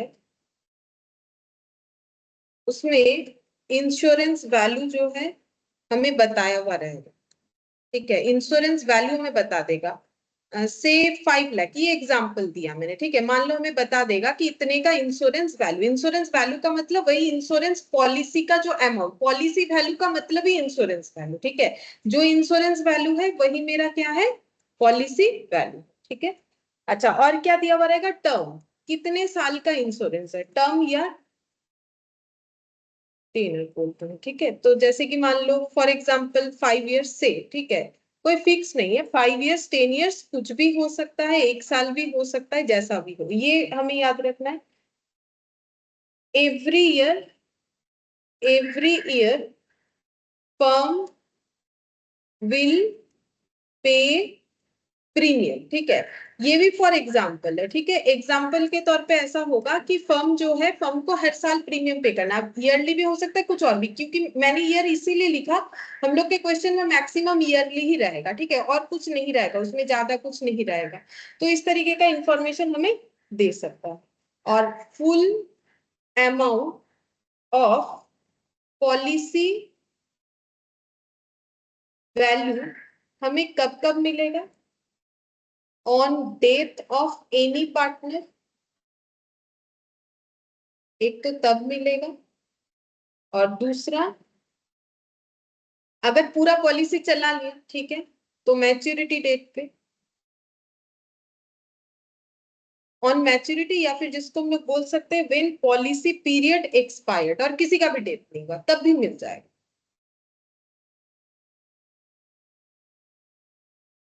किसी का भी डेथ नहीं हुआ और पॉलिसी हम लोगों ने पूरा कंप्लीट कर लिया, पूरा सही सही पेमेंट वगैरह करके प्रीमियम का कंप्लीट कर लिया, तो भी हम लोग को इंश्योरेंस कंपनी के तरफ से क्या मिल जाएगा? पॉलिसी वैल्यू मिल जाएगा, ठीक है। और जब किसी पार्टनर का एडमिशन या रिटायरमेंट होता है, एडमिशन या फिर रिटायरमेंट होता है, तो कौन सा वैल्यू मिलेगा? सरेंडर वैल्यू मिलेगा, सरेंडर वैल्यू। और जो पॉलिसी है वो क्या हो जाएगा बोलो तो? डिसकंटिन्यू। क्यों? क्योंकि मान लो पहले ए बी था, ठीक है, और उसमें आना कौन चाहता है? सी। तो पहले जो पॉलिसी था वो इन दोनों के नाम का था, ठीक है। अब अगर सी आना चाहता है तो उसमें सी का नाम भी तो डालना पड़ेगा, तो फिर नया डॉक्यूमेंट बनेगा, तो फिर पुरानी पॉलिसी को क्या करना पड़ेगा? बंद करना पड़ेगा। तो यहाँ पर क्या हो जाएगा? पॉलिसी, ये दोनों सिचुएशन में हो जाएगा, पॉलिसी विल बी डिसकंटिन्यूड, मतलब एग्जिस्टिंग वाला डिसकंटिन्यू हो जाएगा, हम लोग नया पॉलिसी कर सकते हैं दोबारा से, ठीक है। अब ये जो है ओल्ड जेएलपी डिसकंटिन्यू हो जाएगा, हम लोग फिर से न्यू जेएलपी बना सकते हैं, जिसमें तीनों का नाम डालना पड़ेगा, ए बी और सी, ठीक है। ये एडमिशन के केस में। रिटायरमेंट के केस में कैसे होगा? ए बी और सी था तो तीनों के नाम का जेएलपी रहा होगा, ठीक है। अब अगर बोल रहा है कि बी होना चाहता है रिटायर, ठीक है, तो अब अगर नया जेएलपी करना है तो उसमें कौन कौन आ जाएगा? ए और सी। तो यहाँ पर क्या बन जाएगा? New JLP. तो जब भी एडमिशन या रिटायरमेंट होता है तो policy will be discontinue, policy का मतलब है ओल्ड पॉलिसी, पुराना वाला जो पॉलिसी चल रहा है वो डिसकंटिन्यू करना पड़ेगा। और यहाँ पर चाहो तो एक पॉइंट और ऐड कर लो, ऐसे existing policy of partner is discontinued and get surrender value of the old policy। पूरा लिखवा ही दिया, ठीक है, हाइफन दे दे के लिखा था, लिख ही दिया, ठीक है। ये पॉइंट कि एग्जिस्टिंग पार्टनर लोग जो है पॉलिसी को डिसकंटिन्यू करते हैं तो उस केस में उनको क्या मिल जाएगा? सरेंडर वैल्यू मिल जाएगा, ठीक है।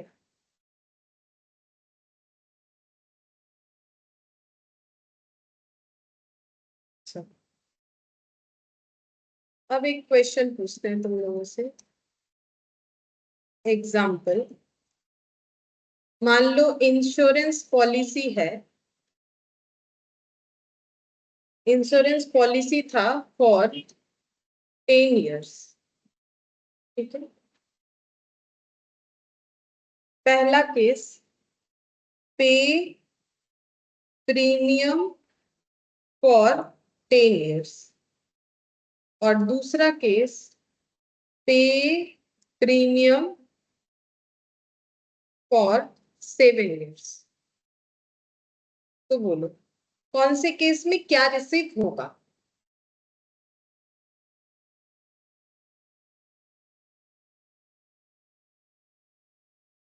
हम्म, हाँ, इसमें मिलेगा पॉलिसी वैल्यू। इसका और भी दो तीन नाम होता है, पॉलिसी वैल्यू को फुल वैल्यू भी बोल सकते हो या फिर मैच्योरिटी वैल्यू भी बोल सकते हो सकता है कि अलग लैंग्वेज दे दे हम।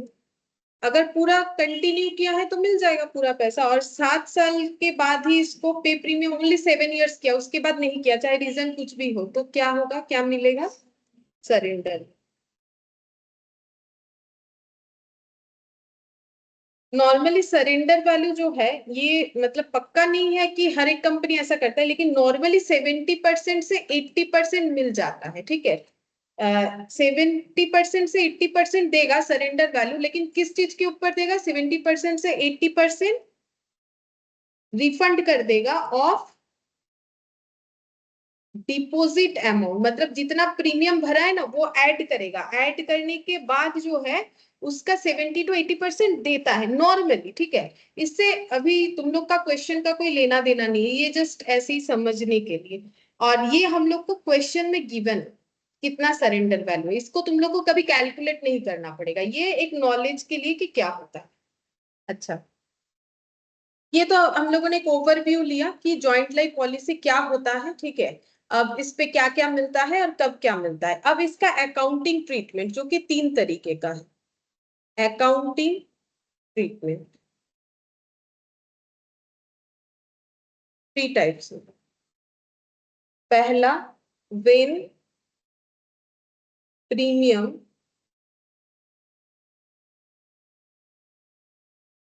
Paid is treated as an expense. Second, when premium paid is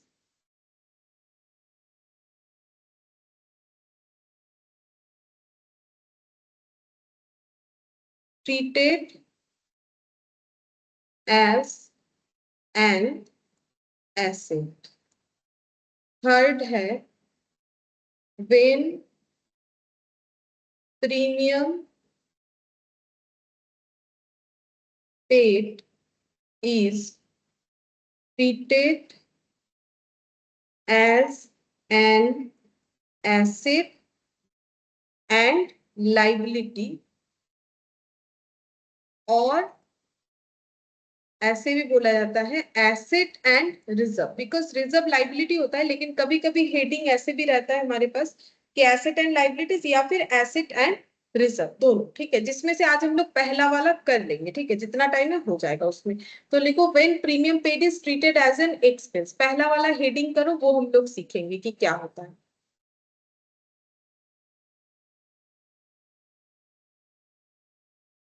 when premium paid is treated as an expense।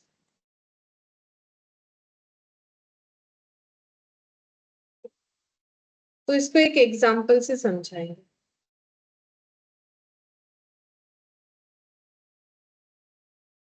3 column करेंगे, ईयर, प्रीमियम और सरेंडर वैल्यू।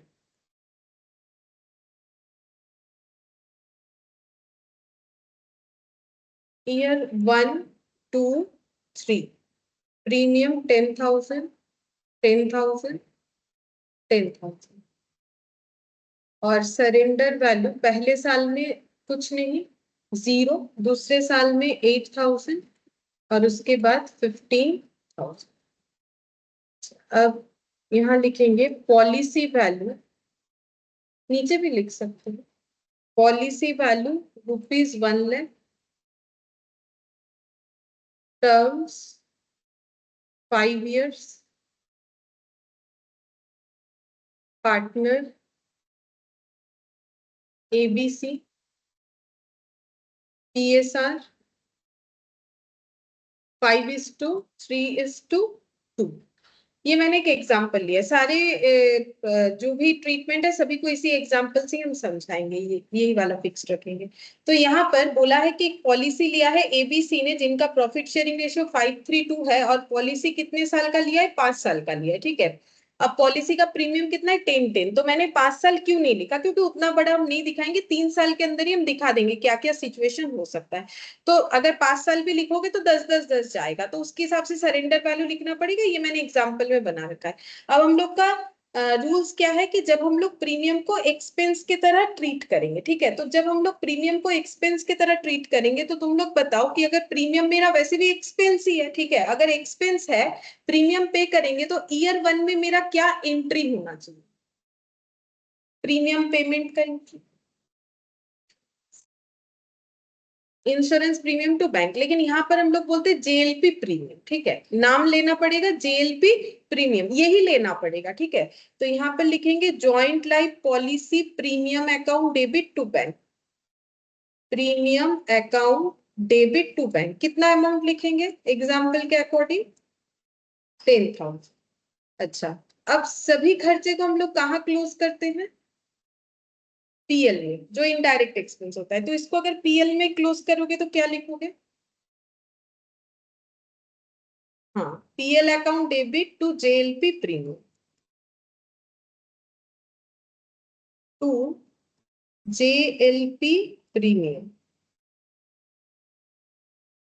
10,000, ठीक है। अच्छा, 1 ईयर खत्म होने पे क्या बनता है, किसी भी ऑर्गेनाइजेशन का फाइनेंशियल स्टेटमेंट बनता है। अब मान लो ये लोग बना रहे हैं ट्रेडिंग पीएल और बैलेंस शीट, तो हम यहाँ पर एक पीएल छोटा सा बना रहे हैं और इधर एक बैलेंस शीट बना रहे हैं, तो मुझे बोलो पीएल में क्या लिखोगे और बैलेंस शीट में क्या लिखोगे, पीएल में लिखेंगे to JLP premium,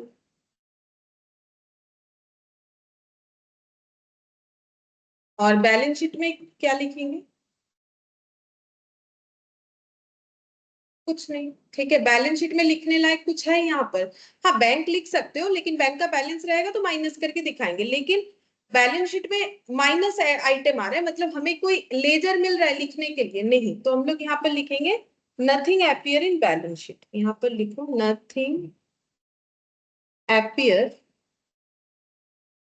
in balance sheet, balance sheet में हमारा कोई भी चीज यहाँ पर नहीं दिखेगा, ठीक है, क्योंकि हम लोग जेएलपी के एक्सपेंसेस को सिर्फ एक्सपेंस बोल के ट्रीट करें, क्योंकि आगे का होगा ना एसेट ट्रीट करेंगे तो बैलेंस शीट में दिखेगा, यहाँ ये वाले बैंक से हमें नहीं करना है, ठीक है।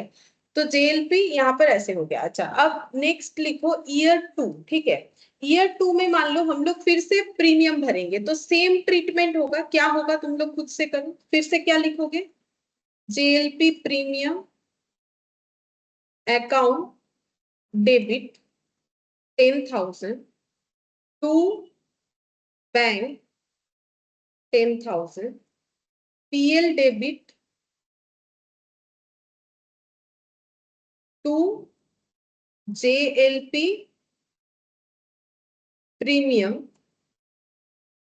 10,000, और इसके रेस्पेक्ट में भी पीएल बैलेंस शीट बनाओ, वैसा ही दिखेगा, ठीक है, पीएल और बैलेंस शीट, पीएल में क्या दिखेगा, टू जेएलपी प्रीमियम 10,000, और इसमें लिखो nothing appear in balance sheet, nothing appear in balance sheet, ठीक है। अब ईयर 3, इसमें थोड़ा चेंजेस करेंगे, ठीक है, यहां पर लिखो beginning of third year out of partners A B and C, A dies, अगर ए का डेथ हो गया, अब बोलो क्या होगा, थर्ड ईयर की शुरुआत में ए का डेथ हो गया, अब क्या होगा, मतलब इंश्योरेंस पॉलिसी का क्या होगा, पॉलिसी वैल्यू मिल जाएगा, कितना मिलेगा 1 लाख, ठीक है। तो यहां पर हमें लिखना है, लिखो कि now they get policy value of 1 lakh,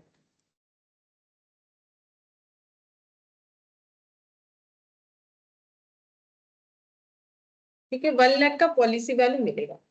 अब बोलो एंट्री क्या होना चाहिए, अब तो प्रीमियम तो भरना है नहीं, क्योंकि मैंने बिगिनिंग ऑफ थर्ड ईयर बोला है। अगर एंडिंग बोलते तो फिर तुम लोग प्रीमियम का एंट्री कर सकते थे, लेकिन थर्ड ईयर के स्टार्टिंग में ही अगर डेथ हो गया है किसी पार्टनर का, जैसे कि यहाँ पर ए का, तो फिर सीधा इनको पॉलिसी वैल्यू मिलेगा। तो पॉलिसी वैल्यू रिसिप्ट का एंट्री क्या होगा? बैंक टू जेएलपी बैंक होगा, ठीक अकाउंट है। Debit to JLP. हाँ, bank account debit to JLP, to JLP. उसमें प्रीमियम नहीं लिखना है, प्रीमियम एक्सपेंस होता है, जेएलपी हमारा रिसीवेबल अमाउंट डेटर के तरफ। और इसके बाद क्या करोगे? ये पैसा तो टोटल में इंश्योरेंस कंपनी ने दे दिया, फर्म ने रिसीव कर लिया। इसके बाद ये पैसा क्या करना पड़ेगा? डिस्ट्रीब्यूट होगा। किन में होगा?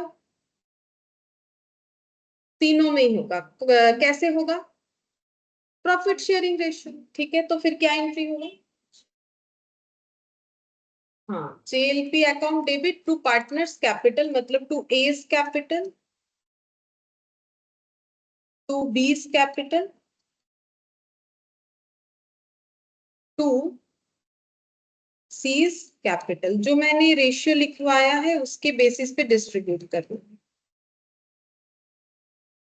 5:3:2 लिखवाया है। 5/10, 3/10 और 2/10 कितना हो जाएगा? हाँ, 50,000, 30,000 और 20,000, ठीक है।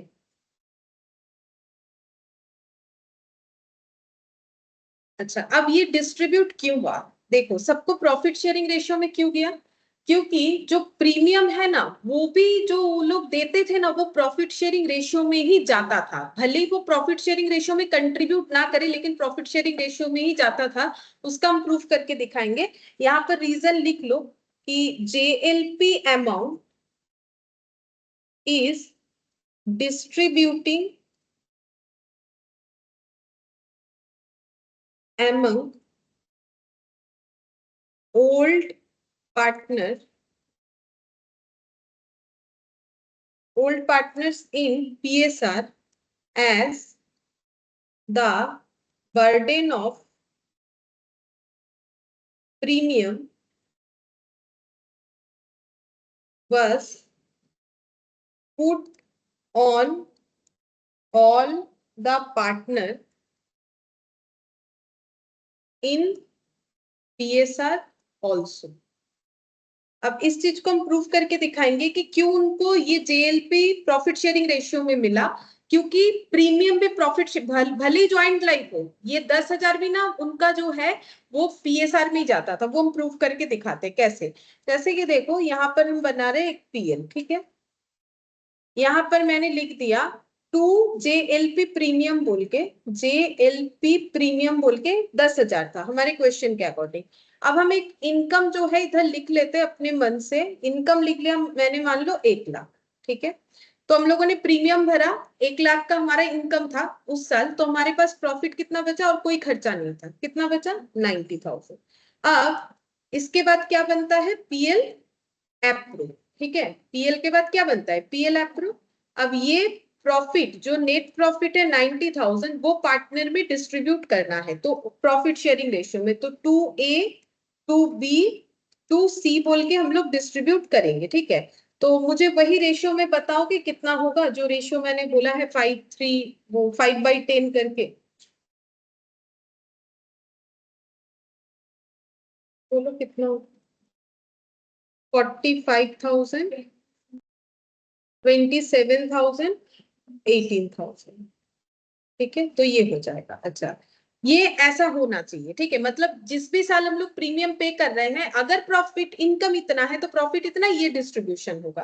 अब इसका डिफरेंस देखो। जैसे मान लो हम लोग यहाँ पर एक पीएल बना रहे हैं, जिसमें मैंने यहाँ लिखा बाई इनकम, वही लिखा मैंने 1,00,000, ठीक है।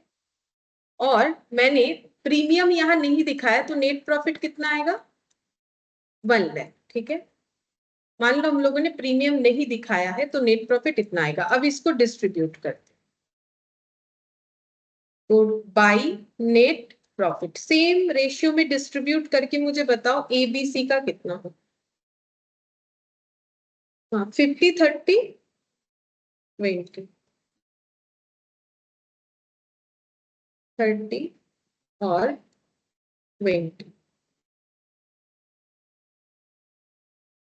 तो यहाँ पर टोटल कर दिया। अब देखो यहाँ पर डिफरेंसेस देखो, जैसे कि ए के प्रॉफिट में डिफरेंस कितने का आया है 5,000, बी के प्रॉफिट में डिफरेंस कितने का आया है 3,000, है ना, और सी के 2,000। टोटल कितने का डिफरेंस आया है बोलो तो 10,000। अब देखो प्रीमियम जो है वो रेशियो में जाता है, उसका कैसे प्रूव हुआ। अगर प्रीमियम हम लोग नहीं या चार्ज करते हैं तो ए को मिलता है 50,000, अदरवाइज ए को कितना मिलता है 45,000। तो प्रीमियम का पैसा ही तो 10,000 था, यहाँ पर टोटल का डिफरेंस कितना दिखा 10,000, और 10,000 में पार्टनर लोगों का डिफरेंस कितना दिखा, ए का 5,000 दिखा, बी का कितना दिखा 3,000 और सी का कितना दिखा 2,000। ये 10,000 को अगर तुम लोग 5/10, 3/10, 2/10 में डालोगे तो कितना कितना दिखेगा 532। मतलब ऑटोमेटिकली वो क्या हो जाता है, उनके प्रॉफिट शेयरिंग रेशियो में ही प्रीमियम भरा जाता है।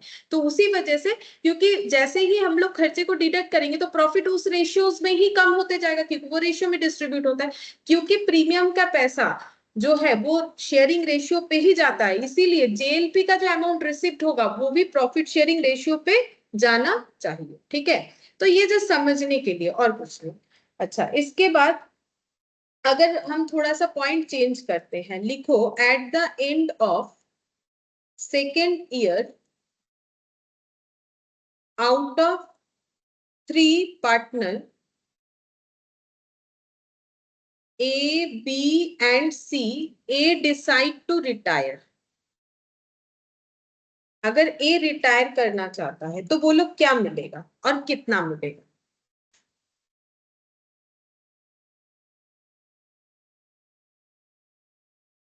हाँ, उसको क्या बोलते हैं सरेंडर वैल्यू मिलेगा। ठीक है, कितने का 8,000 का, क्योंकि मैंने बोला है at the end of second year. मतलब अगर तुम लोग क्वेश्चन देखोगे तो सेकेंड ईयर का एंड देखो, सेकेंड ईयर का एंड मतलब सेकेंड ईयर का एक 10,000 दे दिया, दूसरा 10,000 भी दे दिया। यहाँ हमें बताया कि अगर सेकेंड ईयर तक कंप्लीट कर लेते हो और उसके बाद बंद करते हो तो ये हमें क्या बता रहा है, क्या मिलेगा 8,000 मिलेगा। ठीक है, तो इसका मतलब 8,000 मिलेगा, और इसको हम लोग क्या कहते हैं सरेंडर वैल्यू। अब इसका एंट्री क्या होना चाहिए बोलो,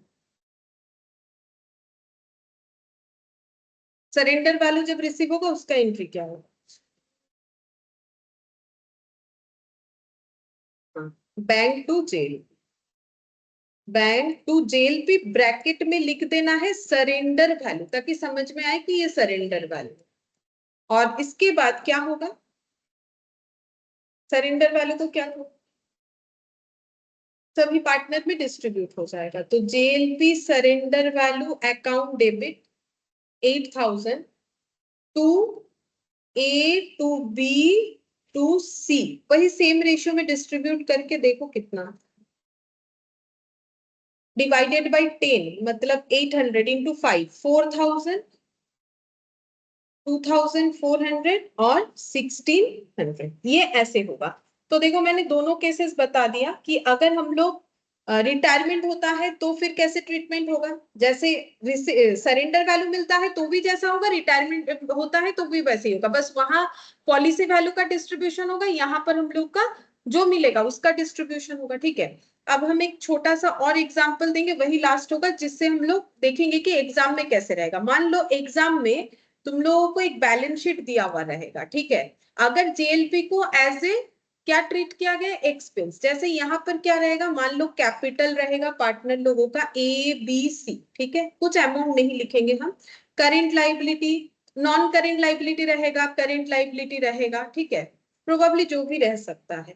इधर रहेगा हम लोग का फिक्स्ड एसेट और इधर हम लोग का रहेगा करेंट एसेट। ठीक है, लेकिन जेएलपी बोल के कहीं पर भी कुछ नहीं दिखेगा बैलेंस शीट में। अगर ये सिचुएशन अपियर कर रहा है तो जेएलपी क्या है, जेएलपी को कैसे ट्रीट करना है, क्योंकि क्वेश्चन नहीं बोलेगा कि treated as an expense. Balance sheet में अगर कहीं भी तुम लोग को जेएलपी रिलेटेड कुछ नहीं दिख रहा है तो जेएलपी एज एन एक्सपेंस, वो बैलेंस शीट ऐसे दिखेगा, जेएलपी कुछ नहीं दिखेगा। ठीक है, तो यहाँ पर इसके बाद मान लो एक एडजस्टमेंट नीचे दिया हुआ रहेगा इस तरीके के क्वेश्चन में, पहला बी फॉर एग्जाम्पल के हिसाब से B decide to retire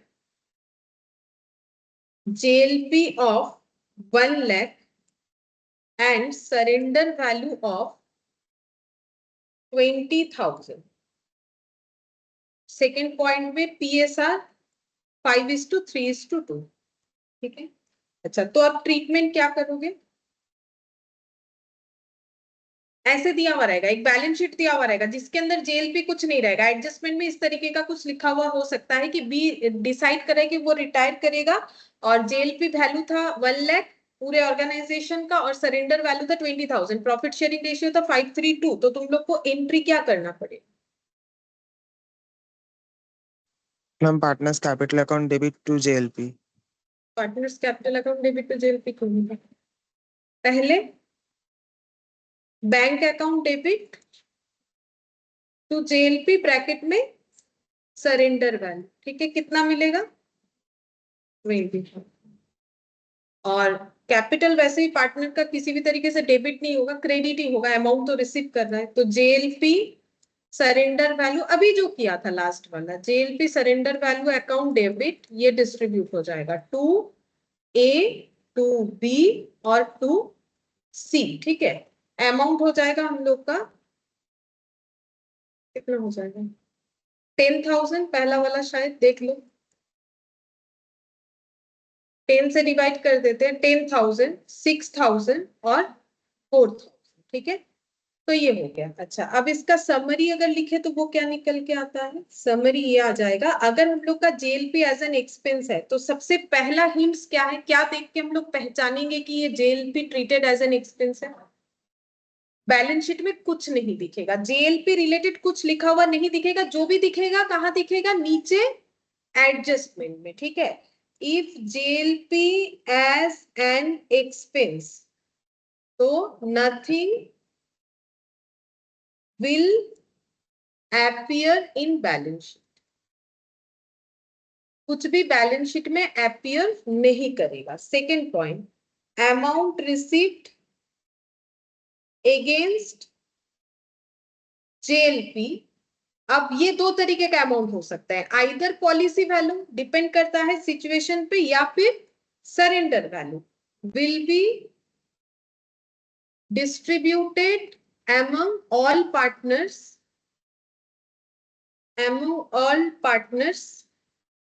in PSR। ठीक है, काफी सारा चीज लिखना हुआ, लेकिन ये क्या होता है ना, काफी कंफ्यूजन वाला पॉइंट होता है। ठीक है, अभी एक किए हो आसानी से समझ में आ रहा है, नेक्स्ट दिन जब दो करोगे समझ में आ जाएगा, ऐसा बात नहीं। लेकिन ये लिखा हुआ रहेगा तो कभी भी एग्जाम टाइम में एकदम आसानी से समझ में आएगा। ये सबसे सिंपल है कि अगर मेरे बैलेंस शीट में कुछ नहीं दिख रहा है तो वो हम लोग का हो जाएगा JLP एज एन एक्सपेंस। कुछ नहीं दिखेगा बैलेंस शीट में, ठीक है, जीरो, बैलेंस शीट में कुछ नहीं दिखेगा। जो भी दिखेगा हमारा डेटा एडजस्टमेंट में JLP के बारे में दिया हुआ रहेगा। तो इस केस में क्वेश्चन के अकॉर्डिंग अगर किसी का डेथ हो गया तो पॉलिसी वैल्यू रिसीव करोगे और उसको पार्टनर में डिस्ट्रीब्यूट करोगे, और अगर बीच में किसी का रिटायरमेंट हो रहा है तो JLP सरेंडर वैल्यू रिसीव करोगे, उसको पार्टनर लोगों में डिस्ट्रीब्यूट करोगे। बस इतना याद रखना है, बाकी तो जस्ट समझाने के लिए मैंने। ठीक है, फिर आज इतना ही करते हैं, नेक्स्ट दिन बाकी दो पॉइंट और JLP को कंप्लीट